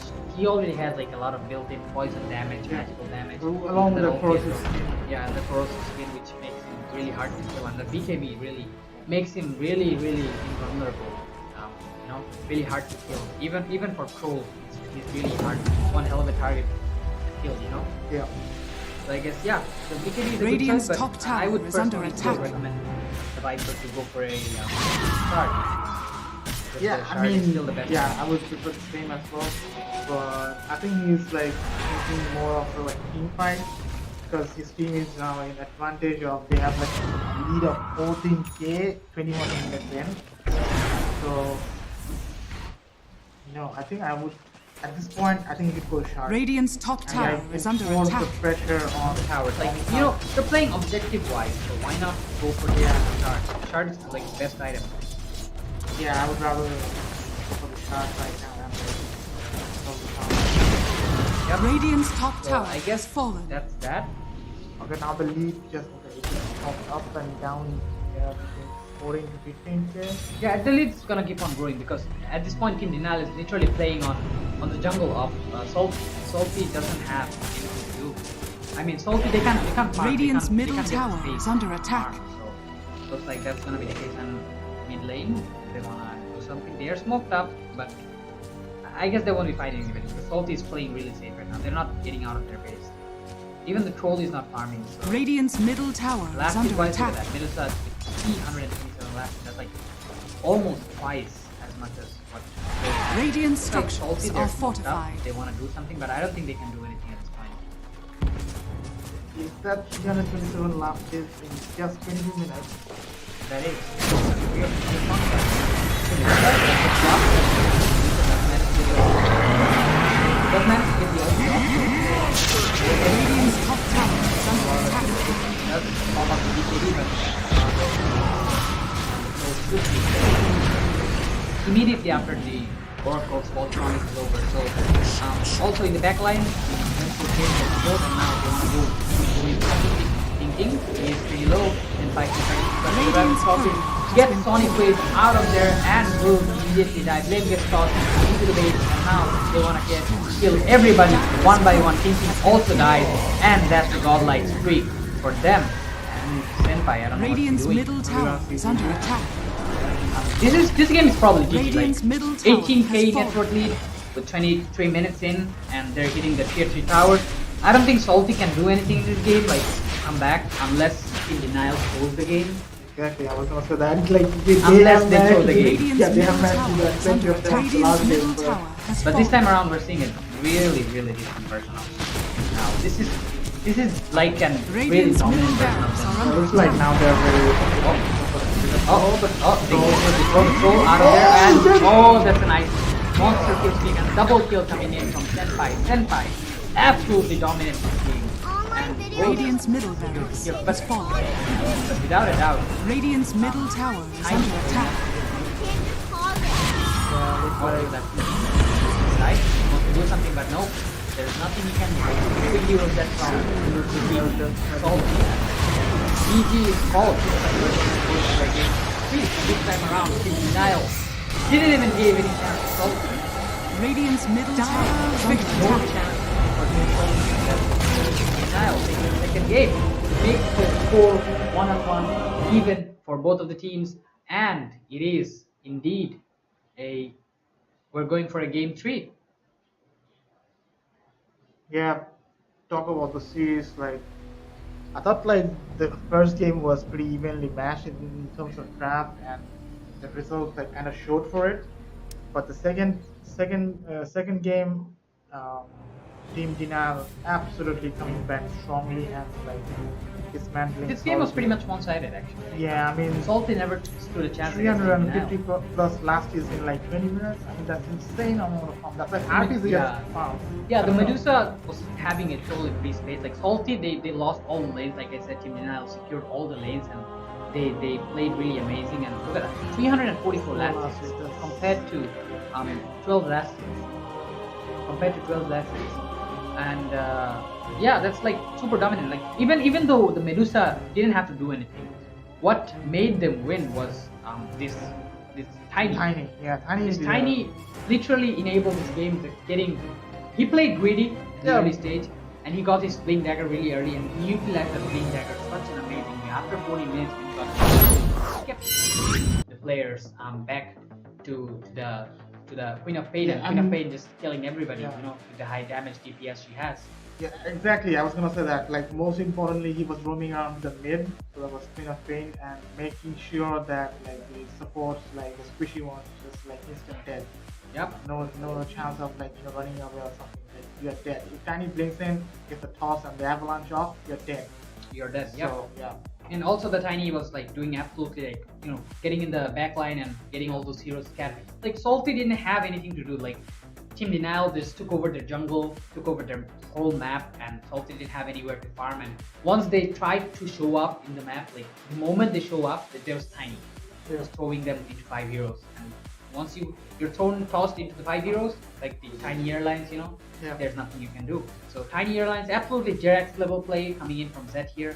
Absolutely, in my opinion, he deserves to be the MVP of this second game and saving Team Denial from getting eliminated in this lower bracket and keeping Team Denial alive, and now making this series even for both of the teams, taking it into a do or die situation for both of the teams. And we're gonna have to see the game 3 to know who's gonna be going to the grand finals to face off against Team Covenant. Yeah, In finally some Grand intensity Finals. coming from Team Denial. Like Yeah. come back in the series and like setting up a third game. Yeah, a heated, intense moment for the spot in the final. What do you think? We're gonna see a same level of play coming in from Team Denial in the third game, the dominant side of them, where they just play the game one-sidedly. They just don't even give any chance to Salty and just end the game. Or will we see an evenly matched game, or maybe Salty coming back and taking this game 3 into series into their name? To be honest, I think it is like pretty much even Steven. Like first game we saw like both teams pretty evenly matched. Second game Salty Salty like getting absolutely dismantled by what's the team name? Team Denial. Team Denial. I'm sorry, Team Denial. And we could have the third game is like poised to be even more interesting. Like it could be now. It's now Salty's time to come back stronger. Like Yep. through a point. Like yeah, we need this. Who wants this most? Who wants to be in the final most? Like it's very crucial moment in this series. And who wants to be in the final? And there we have the most valuable player. That's It's none other Senpai. than Senpai. Yeah, from Team Denial, and With absolutely 22,000 Yeah. damage dealt and 12,550 net worth. I guess he did play pretty amazing in this game, because he had he had pretty nice impact. He had dealt a lot of damage in this game, where he was like everywhere in the map and quite a bit of damage, and he helped Tiny by a lot. So yeah, I guess he does deserve to be the MVP. And with that said, we're gonna take a little 5-minute break before the Yeah. game 3, and we're gonna be back after the break for the game 3 and decide who's gonna be the grand finalist for the D1 Cup Season 1. So see you guys after the break.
and gentlemen, we're back for the third game of D1 Cup Season 1, brought to you by Discovery One. And this is the lower bracket finals, Salty versus Team Denial. Pretty interesting series, by far in this tournament, most hyped series, I would say, because we are seeing something really interesting here. The game one was like one of the most anticipated game. We've seen a lot of things going on, like flip-flops, and in the game two, it was pretty much one-sided, but we are at the grandest stage of all, because we have Salty versus Team Denial facing off against each other in a do or die situation. Whoever wins gets to face off against the Covenant at 24th July in the grand finals at the main stage LAN in ICCB, and whoever loses have to go home with only 50,000 taka. But whoever wins gets to face off Covenant for 6 lakhs taka, or maybe fight for the second position.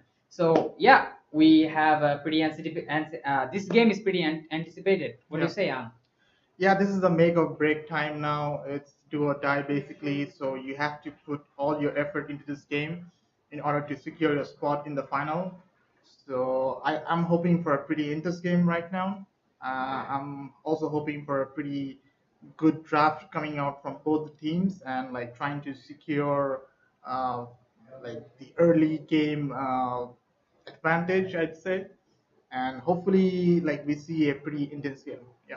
Yeah, if we have if we see the drafts coming in from both of the teams, Salty and Team Denial, they're both at the last stage of their momentum.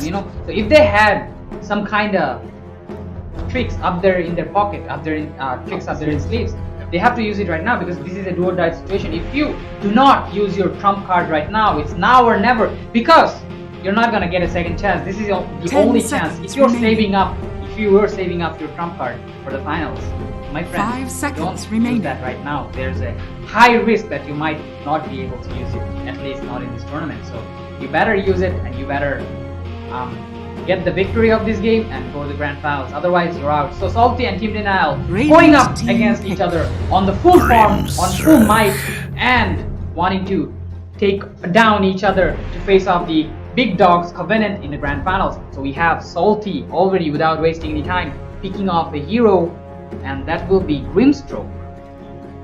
Yeah, we also see the Marcy remaining. and Tiny Band coming out straight away from Salty, so they don't want to deal with this 5 hero. seconds They remaining. have seen how much damage and problems Tiny can cause.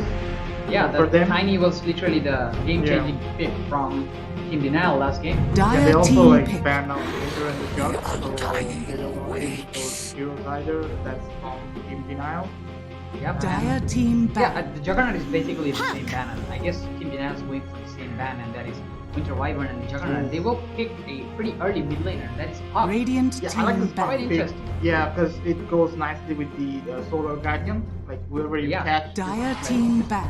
bound to get stunned by that Solar Guardian coming out from the Dawnbreaker.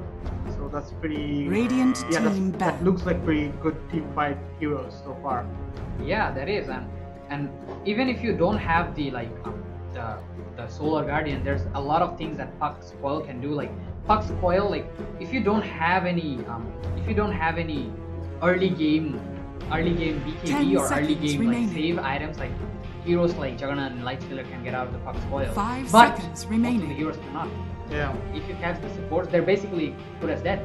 And so Dire with the coil, team back. the other teammates should follow up on the coil and just immediately kill them off pretty easily. So I guess that gives them a lot Radiant of team back. possibility Radiant for Team team Denial. pick. Yeah, Medusa ban also coming out from Salty. Like they don't want to deal with that. Medusa, Yeah, they're there was just banning all the insane carries. farming from Medusa coming Yeah. out from playing, of course. But I think, yeah, one of the heroes you mentioned who can like get out from the pop 10 coil seconds is Jug, remaining. so that was banned by Team Team Denial. Denial at first. Yep. First wave. 5 that's- seconds that's remaining. out. Pick. And looks like they're gonna pick a Bloodseeker. Okay, that's quite interesting. I think that's a mid Bloodseeker. And I've seen Stormrage play mid Bloodseeker. Yep, they played mid Bloodseeker against us as well. So that Bloodseeker gets really farmed up, and it's one of the heroes that can farm really 10 fast because seconds of remaining. worked out abilities, rework abilities, and also 5 the Bloodseeker seconds is remaining. pretty active as well. You know, you have the Rupture up, you can easily gank the side lanes because he has a pretty solid movement speed. This hero, increases over time, of course, when the heroes get low, masters. And you also have a Rupture, which is like really one of the strongest early game spells, I believe. So Rupture, you easily get a kill on any hero you want. You just literally separate him from his team, and then you have the silence as well, and then you Dire follow team up from pick. him maybe easy side again, and you're dead. Yeah, that's what I'm thinking. Like they have the okay, Rapture is something we can like maybe get a mini, like a small lockdown on particular hero, but the silence, I think they don't have any, let's say, an AoE stun or something. 10 seconds remaining. Just follow up the blood right. 5 seconds remaining. Yeah, this looks interesting though. Snapfire being picked by Team Denial. What do you reckon for the core? I can see a faceless. Snapfire pick is nice. Like it gives you a huge ultimate, like the globe. Radiant team pick. The balls. You need on the coil. It gives you a lot of damage, and then also you have the foam breaking spells, and they have the Viper once again. So I guess that's another offlane Viper with Snapfire or Puck mid, Dawnbreaker mid, Dawnbreaker support. 10 seconds remaining. Yeah, it looks Or could like be a Viper support. Yeah, I don't 5 know about seconds Viper remaining. support because I have pretty much made it clear this series so far I don't like Viper support, but I think this Snapper could be offlane. I think it looks like an offlane with Dawnbreaker, or either Dawnbreaker or Snapfire offlane. I think the possibility of the Snapfire being an offlane is very low. Think so? How come? Because like Dawnbreaker and Viper, these are more greedier heroes than Snapfire, right? Snapfire, Dire I team think back. it's picked out because of the tomb. You have to break the tomb, right? And you need something, and as I said, like they need heroes like Lifestealer in order to break out from the Puck's coil. Otherwise, it's gonna be disaster. And it looks like they're gonna pick the Lifestealer because they don't have any other carry. They ban most of the carry themselves. They ban Tiny, they ban 10 seconds Morphling, they ban remaining. they ban the Medusa, they ban the Chaos Knight, and also 5 they seconds remaining. ban the Juggernaut, Konka, and Templar Assassin. So the only few carries that are good in this game left are Lifestealer. There was Raid King though. I think Raid King would have been much better in this I draft. think Team Denial themselves could go for the Faceless Void as last pick. What do you reckon? Faceless Void would be the best pick. No cap, like Faceless Void would be literally a really good pick. But Faceless Void is not getting picked a lot these days because the hero's out of meta. The hero doesn't do as well as it used to before. But the Chrono would be really useful in this game. I really like Faceless Void in this draft because if you look at the draft, there's Viper who can deal quite a bit of damage. There's Snapfire who can deal damage from the globe as well, and there's Puck who also has his I mean, if you burst don't damage, high manage burst to damage. kill off the salty heroes inside the Chrono, you have the Puck's coil following up, Radiant or team the back. vice versa, like the Puck's coil like initiating, and then those who like escapes, you can like Chrono them and kill them. Or maybe the other way around. You just start two separate fights. You use the coil to catch certain amount of heroes, Yeah. and then you use the Chrono to catch other heroes. Like there's two fights going on in 10 two separate seconds spaces. remaining. I guess both of them works, but yeah, the teams are taking some time. Yeah, I wouldn't be Last surprised time. if Salty Dire decides to team ban back. Faceless Void. Okay, they banned Radiant the PA. team back. They banned the PA and they banned the Panda.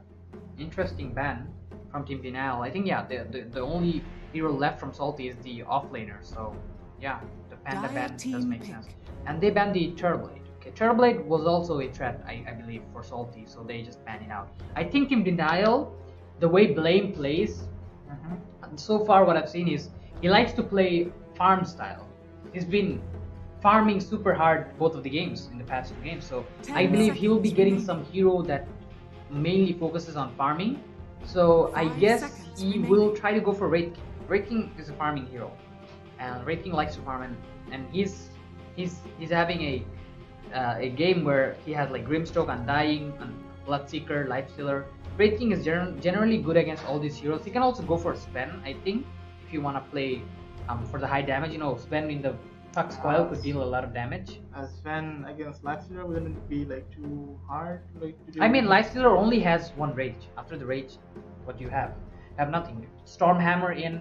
You just use your ultimate. You click him a few times. Lifestealer is dead. Good as meat.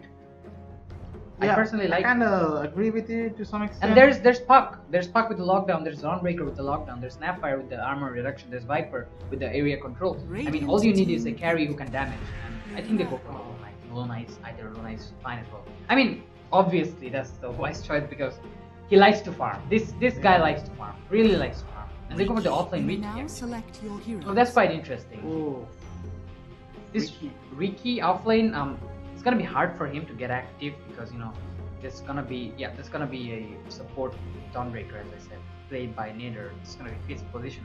I guess it's fine because Luna is a range hero, and in a range versus melee setup, I guess Dawnbreaker and Luna should be fine in the lane. I don't know, like this Mr. Shakes, this hero, what's it called, Undying, it is gonna cause a lot of trouble. It is gonna cause a lot of trouble, but his tombs is gonna like. I know that both of the heroes from Team Denial are range, but if they for even a minute or so they get like out of their position, they could pay a heavy price, by getting caught in the tomb. yeah, that's a tomb for the trouble, but that's why they picked the Snapfire, just to deny the tomb. You use the Snapfire's third and break the tomb easily, just like that. Yeah, but what about like if Riki like blinks in and Riki blinks in, yeah, that's where the Riki comes in, I guess. The Riki comes in to stop the tomb. I mean, if they want to play around the tomb, I guess that's fine. But Riki, and the it's a good hero, Lifestealer also can like infest inside Riki and like Lifestealer can also dead infest inside Snapfire. Riki. Yeah, and take down a support hero. I guess that's the strategy they're going for, like with the Riki and Lifestealer infestation. Yeah. So I guess the draft from the both teams are fine and nice. Actually, I would like to see how Salty initiate this draft. Like I said, first game I liked Salty's draft. Second game I didn't like it. Yeah, here's the third game where I think both teams have a pretty solid draft, and whoever comes up on top will be the winner and will be going to the Grand Finals to face off against the Covenant. Yeah, this looks a pretty interesting matchup. Of course, it's the third and final, the semi-final lower bracket. So we're hoping for a very intense match coming out from these two teams. Yep, because their LAN game depends on it. Whoever wins goes to the LAN. I mean, up until now, it's only online, but nobody likes online. Everybody wants to play LAN, man. So whoever wins this game goes to the LAN. Come on, guys, give it all your best. So with that said, even if those who are watching the game who didn't even have a chance to go to the LAN, no worries, we got you covered because we have a pretty nice giveaway for you guys, and that is an iPad 10.2 inches 9th generation 2021 edition in today's live stream. One winner will be chosen to have this amazing iPad, and you can be one of the winners as well. All you have to do is like the Discovery One Facebook page, like and comment on the stream, share the live stream, and you are already a part of the giveaway. And one random winner, one random lucky person will be selected to get this amazing iPad. And yeah, you can't go to the LAN, it's fine. Can get to win the iPad from home just by watching the stream, nothing else. Yeah, so I guess that cover-ups for it, right? Yeah, so boys and girls, don't miss out on this massive giveaway. Yep, never miss out on the massive giveaways. Never have I ever missed on the giveaways. So yeah, looks like there is a short delay. One of the players is disconnected. We should be back pretty quick. Should be sorted out. Yep, there's a bit of technical issue. I think there's one player who's disconnected. So as soon as he's back, we should be okay to go back into the game. So we have Salty. Oh, if you just tune in the stream right now, this is lower bracket best of 3 series, lower bracket finals between Salty versus Team Denial, and this is the third game where Salty and Team Denial both secured one game for themselves, and this is the decider game, third game, who goes to the Grand Finals.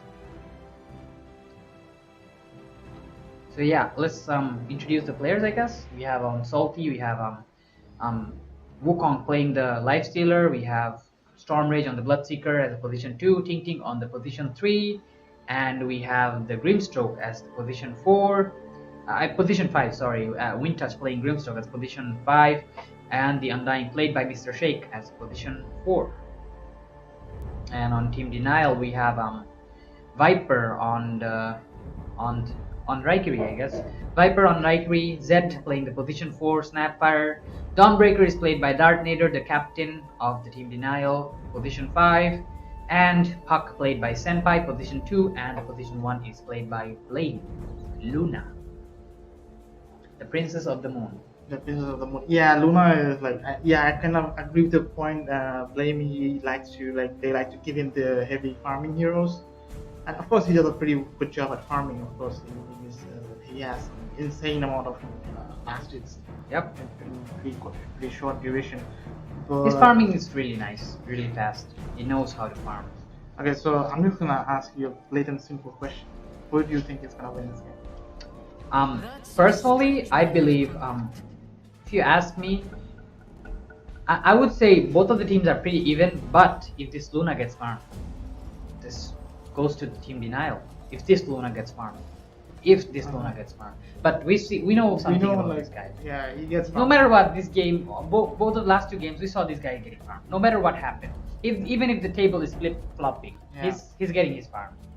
He's getting his net worth up. So I guess this is gonna be this should be a pretty intense game for Team Denial, but Team Salty have a pretty solid draft as well. Look at that. They have a Lifestealer. I don't know about Lifestealer, but I like their Bloodseeker and Ricky pick. These two, the game literally depends on these 2 heroes. Ricky off lane. The key point is they have like 2 AoE silences. 2 AoE silences and the main fact is the Ricky. Yeah.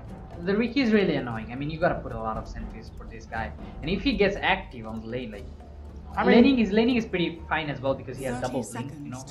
And once this hero gets active, it's really hard to do anything against him. I mean, all it takes is a diffuser, isn't it? One Ricky. Yeah, all it takes is active, and he could be like actively walking around, like trying to get some pickoffs. Yep.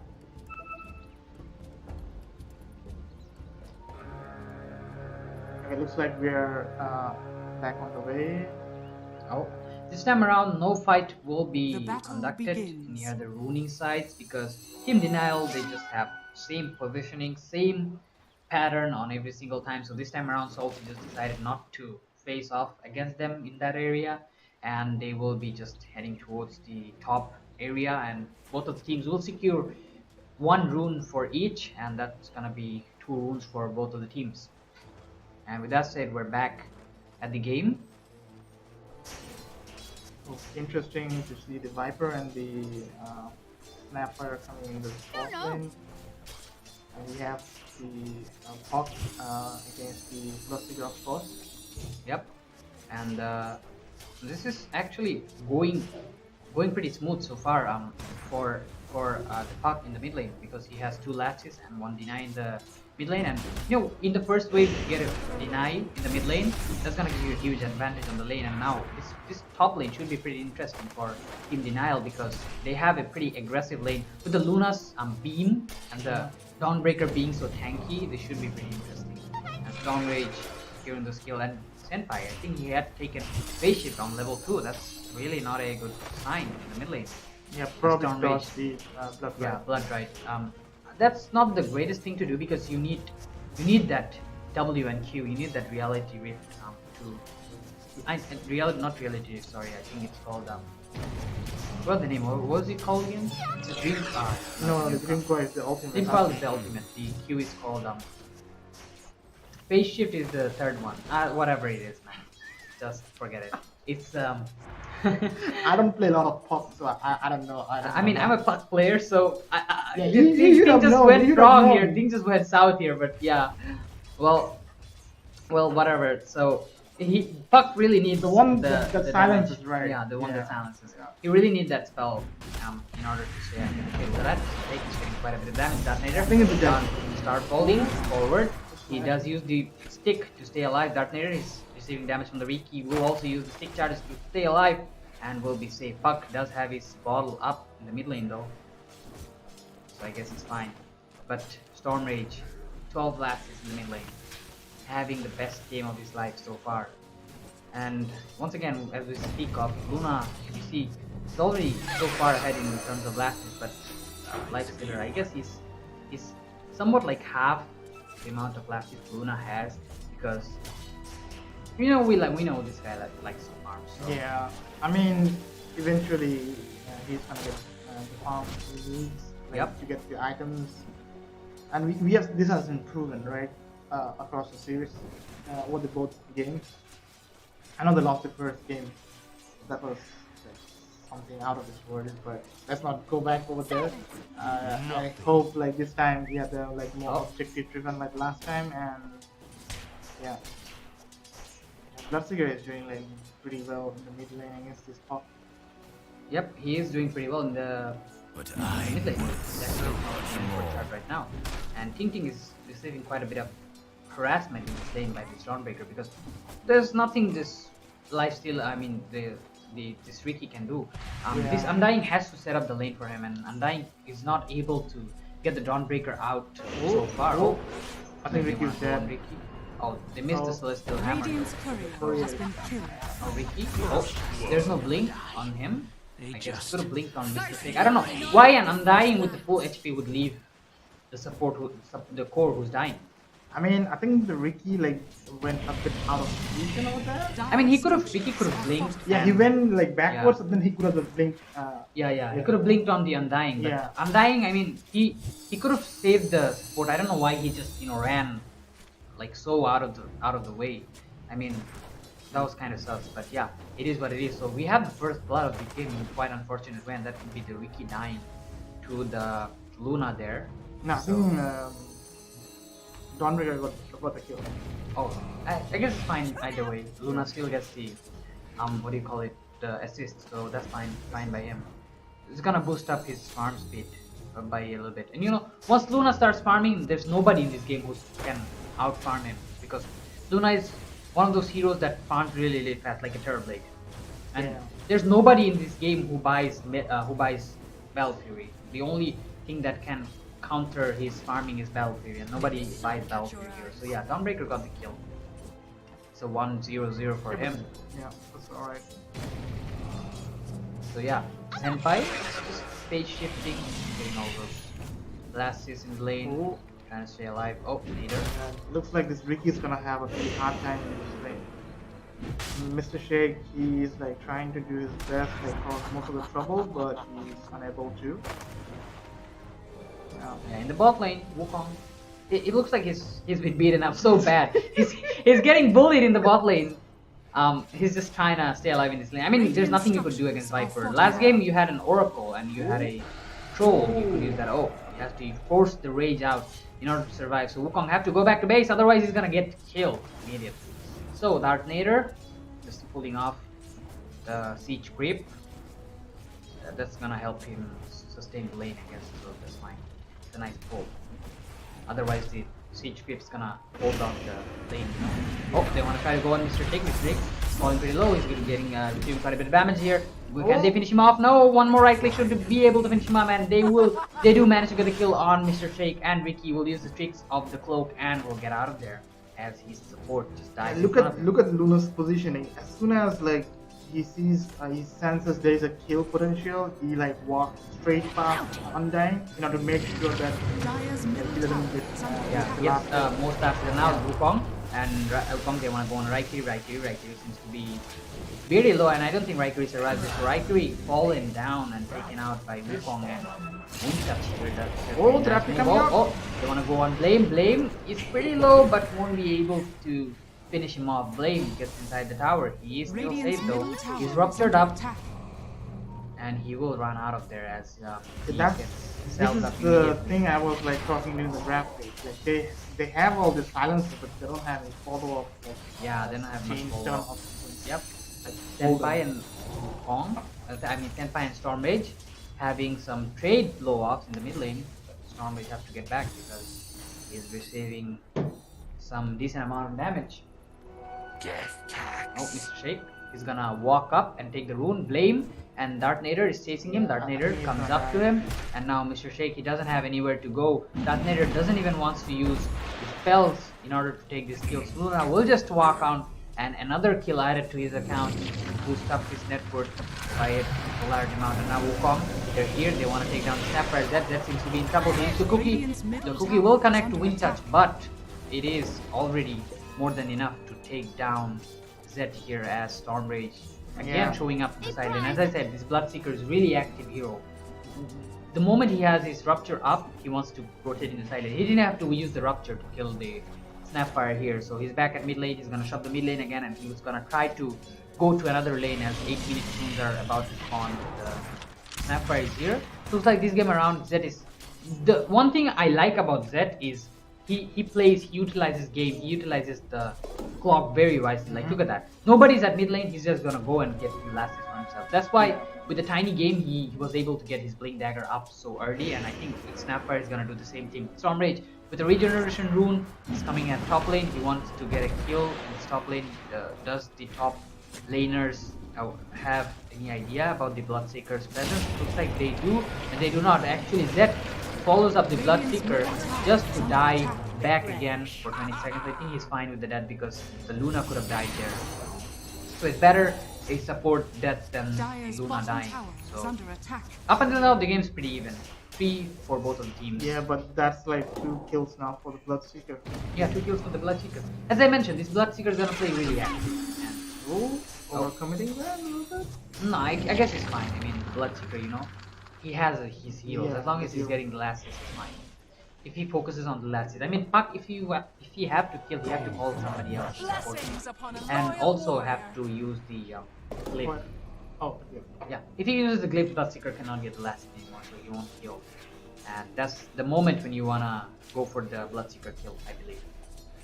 So yeah, Puck, no rotations from Puck yet so far, but the Bloodseeker's already been into the side lane 3 or 4 times, I believe. 3 times. To be Yeah, 3 precise. times the rotation coming from the Bloodseeker. Yeah, and he's gonna rotate once again once he has his Rupture up. So yeah. And Viper's having free lane so far. Yeah, the Oh, Stormrage is getting chased on into mid lane. I don't know why Bloodseeker did not turn back, and Zed looks like he will be in danger. Zed receiving quite a bit of damage, but he will be able to keep you out. No, they do not manage to get anyone in this fight. They use a lot of things, but nobody gets dead. So yeah, they do have the double Rupture with the Grimstrokes ult though. Oh yeah, I didn't think Radiant's about bottom that. tower Yeah, is under so attack. that's something they might use. Oh, he didn't use the silence. If he used the silence, I think the Puck would have died there. But yeah, I guess the silence. He didn't take the silence, so silence was on cooldown. So yeah, he's going for the armlet. 10 minutes in, no armlet on the Lifestealer yet. Lifestealer is gonna struggle in this game a lot because he's gonna be super slow and inefficient with the farm. Not Radiant's going for any bottom farming tower items. is under attack. You know Luna's gonna outfarm him so bad because Luna, Viper is having a free game. Look at that, they're trying to go on King, but no, the Sun misses by a little bit margin. Now this Darth Nader, they want to turn back onto King, but Darth Nader already fallen down. And Luna, look at how fat he is. He's gonna walk out and right click everybody, blame. He doesn't care about anything. He doesn't even want to blame his support for dying. He just wants to kill them slowly but steadily because he's so farmed up. And meanwhile in the mid lane, they want to go on the... Okay. Oh, the Stormrage just dies on standby, And that's the combo we see for the first time. yeah, that's the combo. I mean, But basically if you he's coil him down, you either gotta break the coil or how do you dodge the blow from the coil? There's no way you can dodge the blow from the coil. Radiant structures. You can dodge the are blow, fortified. right? I mean, you gotta eat that. So yeah, I guess with that said, they might easily take down the Mist Tower as that was a perfect rotation, right? Perfect timing. And now look at that. They want to try going on to the Bloodseeker now is 45 seconds. Bloodseeker isn't there. Thinking is there to try to kill the Puck. The Puck will die, and Zed also dies. That's a double kill for Salty. Pretty nice rotation coming in from Team Salty over there as they take down 2 heroes from Team Radiant's Denial bottom tower and is under also attack. defend their mid tower. So this was huge. Yeah, even without the Bloodseeker was dead for like 5 seconds and then managed to kill both Puck and the Snapfire, of course. Yeah, and now when the Bloodseeker gets up, they can also turn back and try to get some other Dire's kills middle on tower is one of under the attack. some other lanes. Like for Viper, this Viper for example, is literally farming in the open space. You can just literally just walk in and try to kill him. Dire's But the top problem is tower they don't is have under any attack. stuns, so if they manage to get the Raptor on the Viper, it's not just keep it away. I mean, you can basically take a support and stun like a Brimstone. I mean, Brimstone doesn't have the proper like instant stun. Instant stun, yeah, Yeah, that's what I'm but saying. if you just rupture and go with the follow up thing scroll, I think that's But I think Viper can still wear that off and still yeah, manage to Viper get can the still manage, yeah, because he has a magic resistance and vice versa. So that's that, I guess. Yeah. So yeah, 3K net worth lead so far for Team Denial, which is so good. Yeah, you see, that's what I'm talking about. That's the only thing they yeah, have. Salty doesn't have any lockdown. They really lack a lockdown. Yeah, they have lots of silences, and that's pretty good. And okay, it's all. They have silences, but there's no lockdown. There's no proper So disable. the Dire's Rapture is top not tower like is under fully like attack. used by Team Salty basically right now. Yeah, I mean, it's gonna be used on team fights. In between team fights, if a player just TPs out, that's literally good for you, right? I mean, you can kill the other heroes there, stay vulnerable.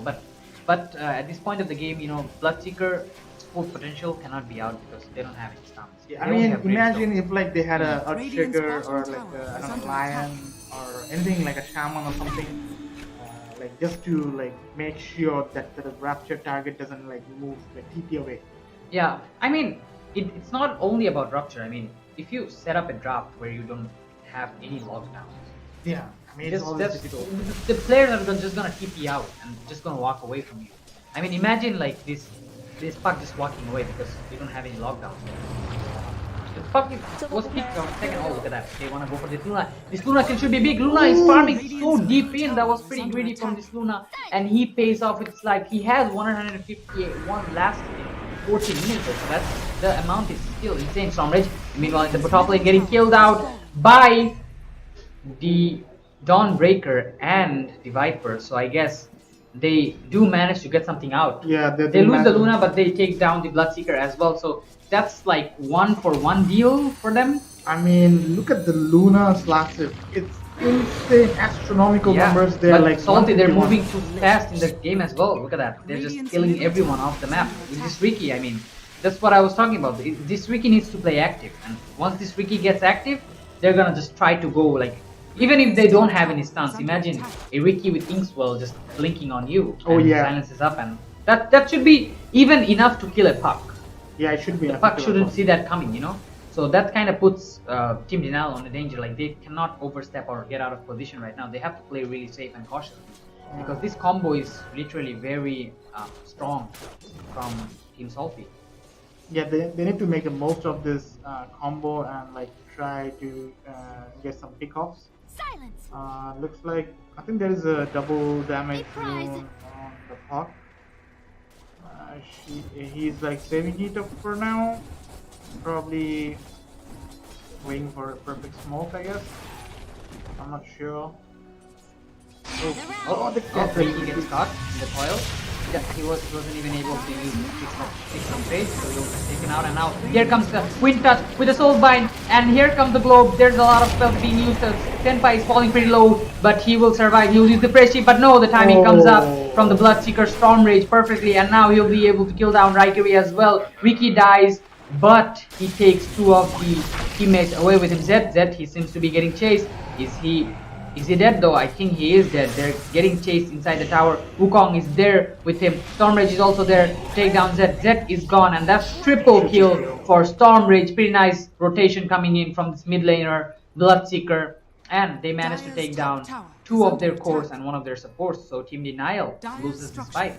Yeah, I mean the puck like managed to get himself killed basically. He managed to mistime the dodge the blood right and yeah died eventually from there. But yeah, they went on the Ricky, but Ricky died and they had like three heroes responding to that, and they managed to kill their three heroes. So I guess that puts Salty in some sort of advantage. But if you see the lead, that's now 5k in favor of Team Denial.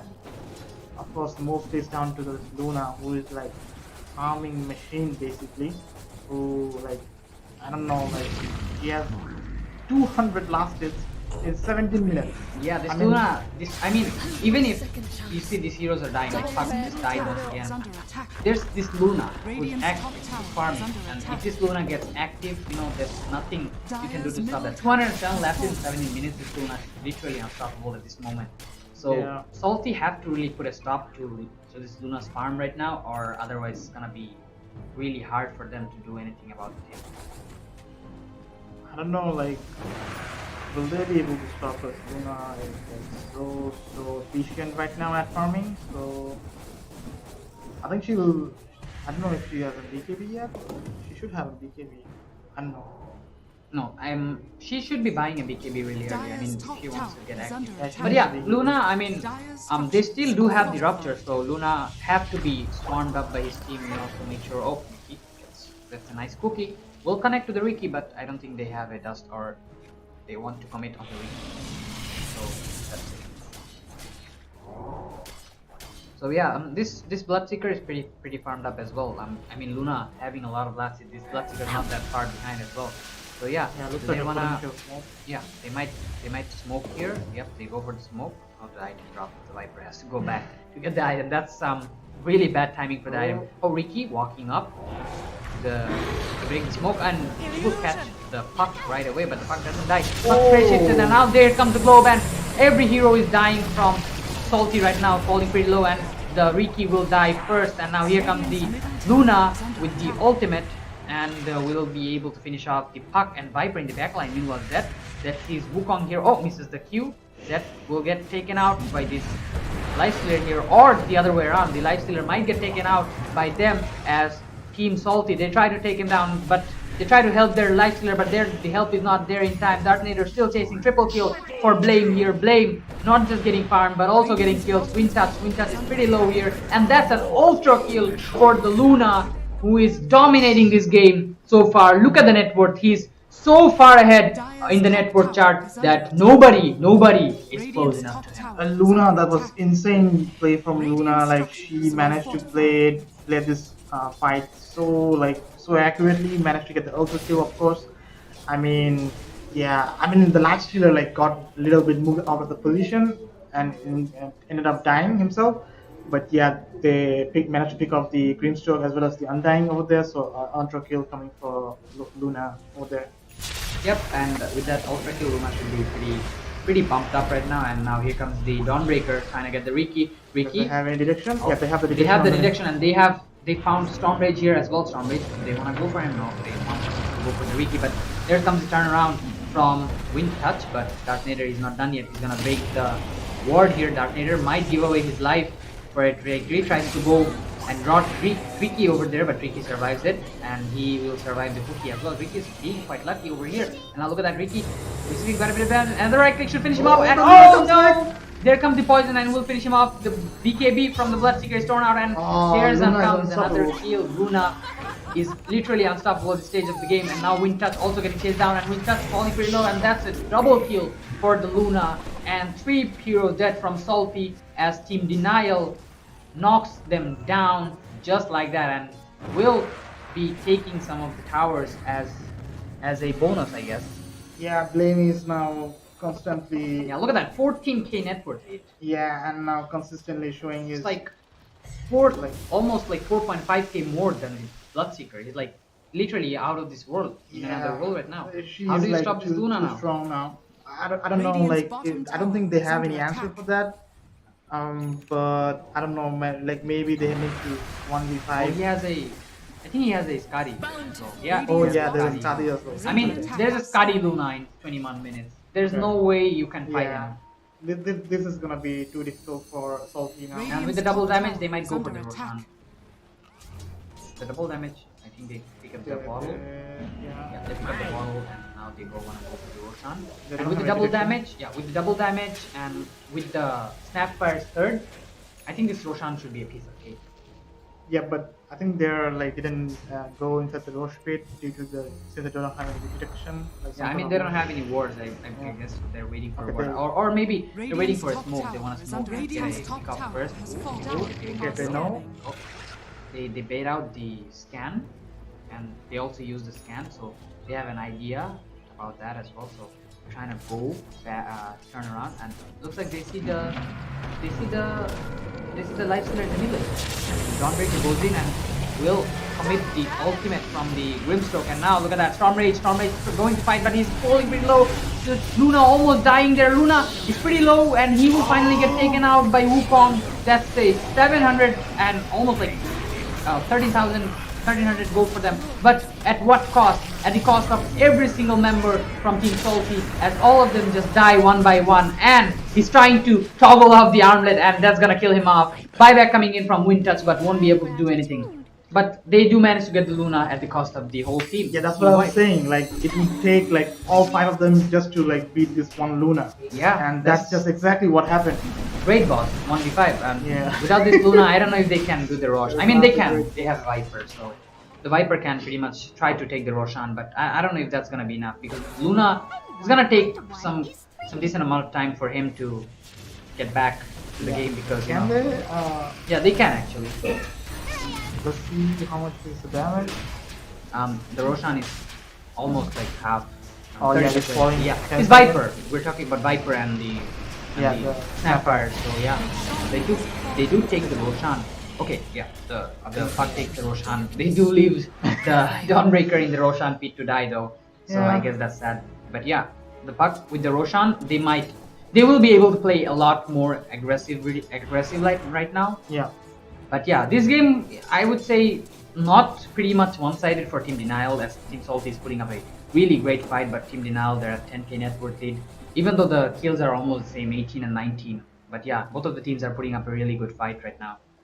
I'm very glad to see Luna just queued up a BKB now after the Skadi. So yeah, so with this, if this Luna gets his BKB, that's her BKB. Yeah, that should be unstoppable. That should be unstoppable. Yeah. Tried to get the stack, but it didn't happen. So no, he wants to farm more. 311 last is already on 24 minutes. Okay, Ding is falling pretty low, but they managed to not use the globe. The globe is not enough to kill him off. And now, oh, they're here. That might die here. Dark Nader also comes in. I don't know what they're doing. Keep Denial. They're just running off and dying. Wind Touch falling pretty low. He will get killed in the back line by the Puck. And now Blade is also falling pretty low, as both of the queries are there killing him. Dark Nader buys back to save his Luna, but the Luna is dead already, giving out 1000 gold, and Dark Nader is seems to be pretty low. And oh, overcommitment there. Yeah, there was a bit of overcommitment from the Bloodseeker. They did manage to get some amazing kills off, but they end up dying as well and giving. Yeah, he thought that he had Bloodseeker had the double damage on him. So yeah, but there's a Viper. You don't have your BKB, so I mean, without BKB overcommitting like that, it's not a really wide choice. So yeah, I guess Salty did have a opportunity there, chance to set the table straight, but their core just died, so I guess that didn't count. So Team Denial is not so sad about it anymore. They're happy with it. Yeah. Then again, like Luna is dead, and there are like 3 heroes dead. So yeah, I don't know if it's like a good trade-off. I mean, Luna is like 318 last year's again. Like, I think this time she was a little bit better in terms of last year's with Medusa. Yeah, almost 350 or something. I think no, the game ended before in 26 minutes. Right? Yeah, something. Yeah, 20. Okay. Ricky gets caught here. Pretty nice coming in, and the Rod should be finishing him off. And yep, he goes down and they try to come and save Thinking here, but won't be able to do so, as he will be taken down as well. And it's a mega kill streak, I think. Unstoppable kill streak for the Puck here. Viper has a shard. Viper, yeah, he has a shard. It's glowing. Oh yeah. And he also has a scepter, which is nice, because scepter, it basically makes the hero like unmovable. You cannot move. Even with the Viper, even if Viper uses rage, if you use the ult with Viper strike. You mean the Lifestealer's rage? Yeah, Lifestealer's rage just gets useless. You become super slow, and yeah, that's quite useful, I guess. I don't think he has the shard. He has the scepter. Maybe I don't see him using his poison that's what I was on the saying. tower. Radiant's only bottom shard. tower is under attack. Oh yeah, only scepter. It doesn't matter. They'll still take the tower. So yeah, this game is looking pretty good for Team Denial so far. And with this Luna farming up his BKB, once she has her BKB, it might be really hard for Salty to do anything to this Luna. I mean, in the last few fights, we saw that they were able to kill the Luna off because Luna got caught. Yeah, Luna, like everyone Yeah. was just hit right clicking Luna, so. But once she has her BKB, she's gonna stand there and right click down everybody. Oh, two items dropping. Quickening Charm and Spider Legs. Left the Spider Leg. I'm gonna get back. Radiant's bottom tower Not gonna is make the under mistake attack. of leaving out an item here. So yeah, Puck is quite farmed as well. Yeah, So, but also yeah. have the still have the Aegis. So. Yep, still have the Aegis. I think Radiant's for middle 2 more tower minutes, is right under there. attack. So yeah, Storm Mage, they see the Storm, they see the Blood walking towards them. So now, they wanna go for a death that gets caught. The Lifestealer is still chasing. Lifestealer is too deep in. We really wanna go that deep. And now here comes the Luna with the big ultimate coming in and right clicking down. Wukong is dead. And now Luna, she is pretty low though. She has to be careful. Yeah, But yeah, that's they're already done. Like 4 of their heroes are already dead, and yeah, only the Riki survives, and that's probably like it for Salty. I mean, Yeah. there's nothing they can do. the to writing's stop on this the Luna wall, right now. basically. Yep, and it's like slowly but steadily, Team Denial is taking everything away from Salty. Yeah, this Luna is like absolutely unstoppable at this stage, and the more the game drags on, the more fat she's gonna get, and more harder it's And it gonna be to kill her. doesn't even need her to be like a lot fatter or need her to win the game. All it takes with Luna is just one push Yeah, it's to just win the one. game. Just one push and you take all the racks, all the barracks easily, all the towers, just bouncing off the arrows. Yeah. Is dead. Boom, gone. So yeah, Salt is gonna have hard time defending this tower. They had the Aegis. I think the Aegis is expired, so they will be playing a bit safe right now as they have one more tier 2 tower left, which is on top. They'll try to go for the top tier 2 tower, and after that, they'll try to go for and wait for another Roshan, and after getting the Roshan, they'll try to go for the GG push.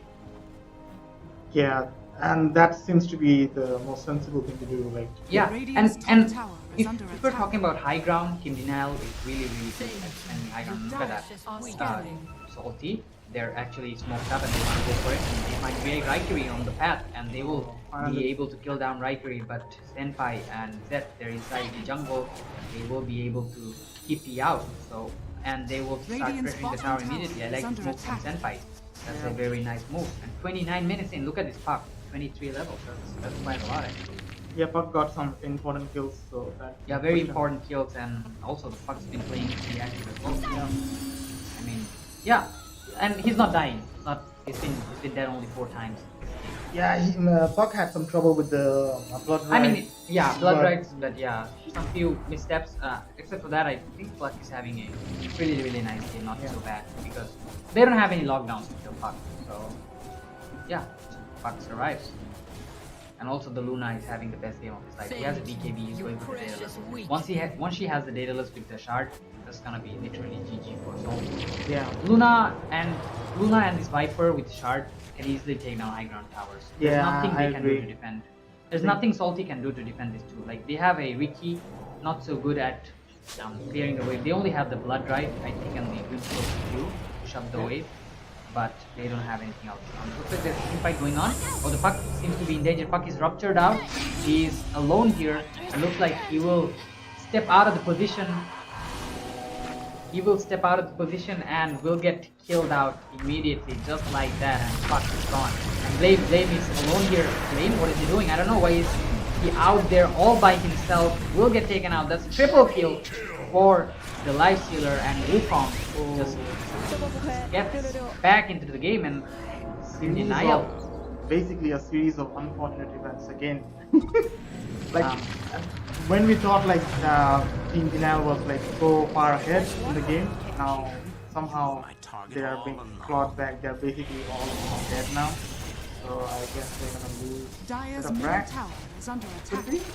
this push. Could be. It could be like they're gone for 50 seconds. So. Yeah, they have the Deso on the live stream. Dire's middle Yeah, tower I don't know has why fallen. just Puck died and then after that Luna just walked into them, and now this is basically giving Salty. There's Dire's no middle buyback tower on is under attack. three of them, on the Luna on top. Dire's Yeah, there's no middle buyback and tower they Ooh, want to they go for don't the have the GG push. push actually. Okay, they don't have creeps, but the creeps are gonna come.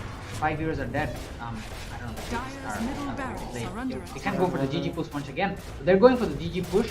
They might force buyback, and they do not have the buyback actually, and they might be able to take down the tower and then Eclipse is used. Dire's middle tower They is under will attack. survive, and the game is going pretty intense right now. Like Yeah, that's what we expect. suddenly, Team Denial was having a good time, and suddenly this game's momentum just changes into Dire's middle barracks into has something fallen. we didn't expect. The Puck, does he have Blink Dagger to stop the heroes from keeping out, and maybe Coil that just like Dendi in TI1. Tier 1, yeah, that Yeah. was just saying.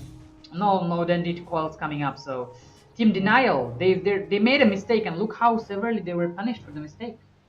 Yeah, I mean, like they do have decent amount of damage. Only if like they can like start the fight, you know. Yeah, from- and they're not from a- sticking together as Yeah, well. from an advantage point, if they can get like a proper target like to initiate on and start the fight, I think they can do Blessings upon a loyal serious, warrior. damage as you just seen.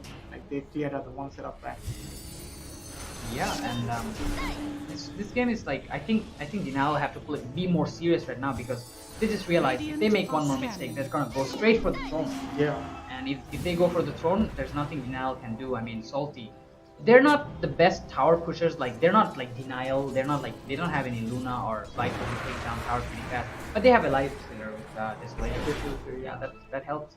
So yeah, I guess Salty, they're smoked up. They want to go for this Ricky. Oh, Ricky gets caught in the coil. He does break the coil though. Will get healed. And there comes the globe. We'll use the page. Will survive. Meanwhile, backline Wind Touch dies. Stormrage uses BKB and Wolf gets right click down here.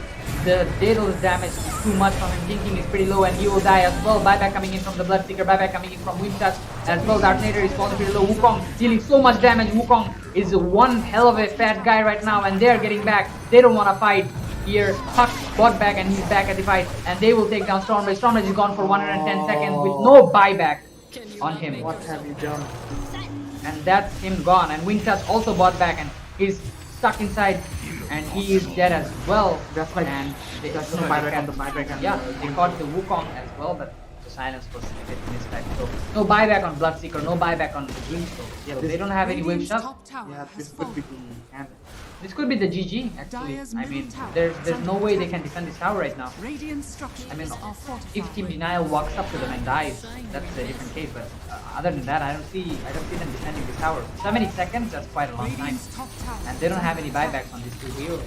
And Luna, you know Luna how fast she takes the tower. With all the items she has, with Daedalus. Two was like the last Radiant's defense, top barracks and has Yep. it's fallen. gone. The Blood Rite and the Dreamstroke Fate of Scope was the only way they could shove waves. And without that, they don't have any wave shots, and they're just sitting on the base right now Radiant's because middle they don't tower want has to fallen. make any mistakes and die. Looks like Vicky will be trying Radiant's to middle come tower and has go for fallen. them. Oh, What was that? Radiant's the middle force staff barracks actually has fallen. happened in the wrong way. Yeah, that this should be Megas. Yeah, this should be Megas. This should be pretty easy Megas, but do they want to force the fight though? They're trying to leave the Luna. Oh, Luna. They want to jump in on the Luna. Oh, there comes the Abyssal Blade. Oh, Luna almost died, but no, not enough. Oh, Luna actually died. Luna Brought back, and she's coming back to the fight, but she's gonna have to come all the way around from the top outpost. Vicky is receiving quite a bit of damage. Will blink out though. Blinking. Is under attack. Radiant's bottom There's the tower globe. has fallen. So they should be getting the megas right now, and Salty falling down one by one. They have nothing to left. But the Bloodseeker and the Grimstroke is up though with the double rupture combo. They still have 2 more racks to go. If they manage to kill down Luna right now, they might have a chance because Luna is bought back. Oh my god, that's So they're 5 trying Lunas to- right there trying to get Yeah, 5 Lunas right there. And they want to go on them because there's 5 members of Team Dire alive. And now look at that. Team Denial, they just want to go for it. They just want to take down every single member from Salty. They just want to take their game all by themselves. And they, one by one, everybody's falling from Team Salty. And this should be the GG for Team Salty. And Denial just going for the throne. They're going for the GG push. They're hitting the throne. They're doing it. They're going to the grand finals, and they just realized that they have done it. And Team Salty, GG's they tried their best. They tried all their might. They've held on to pretty well, but Team Denial just absolutely dominating played. this game and securing the road to the grand finals right here. And Team Denial just taking it home with them. Yeah, just one man blame. Insane amount of farm, insane yeah. amount of like, I don't know, like how he gets so many. I think he must have taken some training from RPG or I don't know, like. Yeah, he's farming pretty fast and well.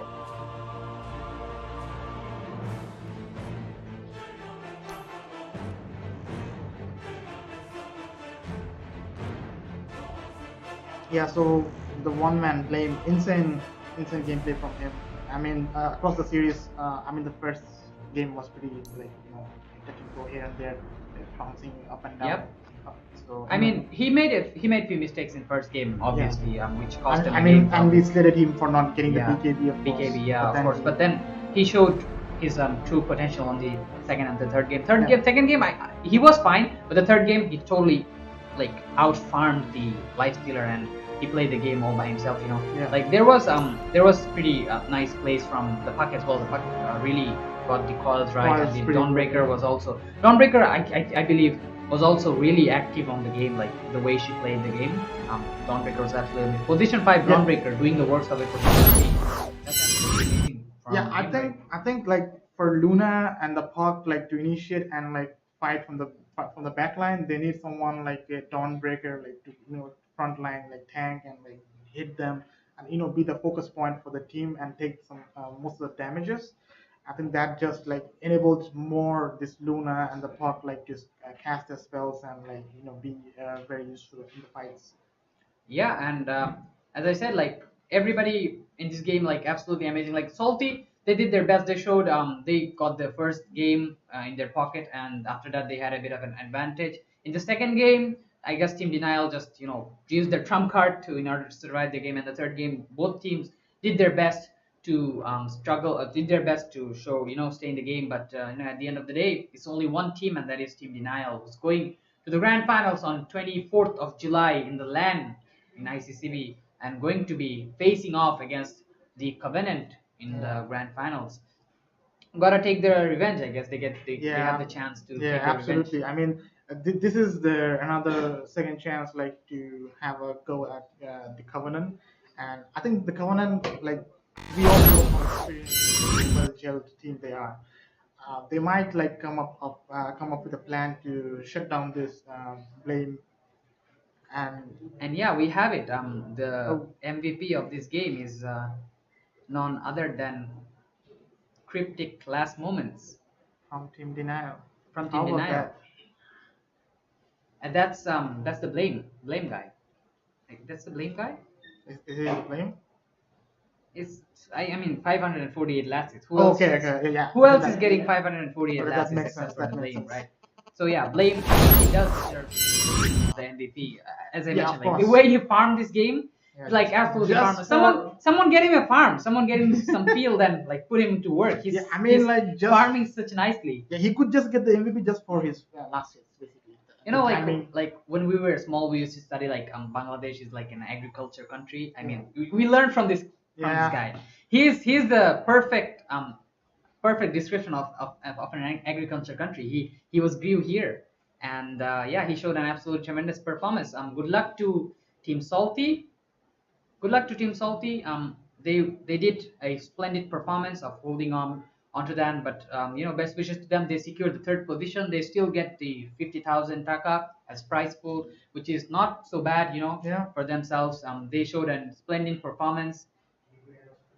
So it was pretty nice, and Team Denial, they deserve to win the situation. They're like the Team Liquid of this D1 season, D1 Cup season 1. So and also guys, do not forget that we have a huge giveaway on this stream. So those of you who like the stream, shared the stream, and commented on the stream, you still have the chance to do so. So if you didn't yet do that, then make sure to do that right now, because if you do that, you're going to be entering a giveaway where you can have the chance to win an iPad 9 generation, 10.2 inches, 2021 edition. So you guys will have the chance of winning that. Who doesn't like an iPad, right? You might not be able to win 50,000 taka like Team Salty. You might not be able to win 2.5 lakhs like the second position or 6 lakhs like them. But yeah, you have the chance to win an iPad. So yeah,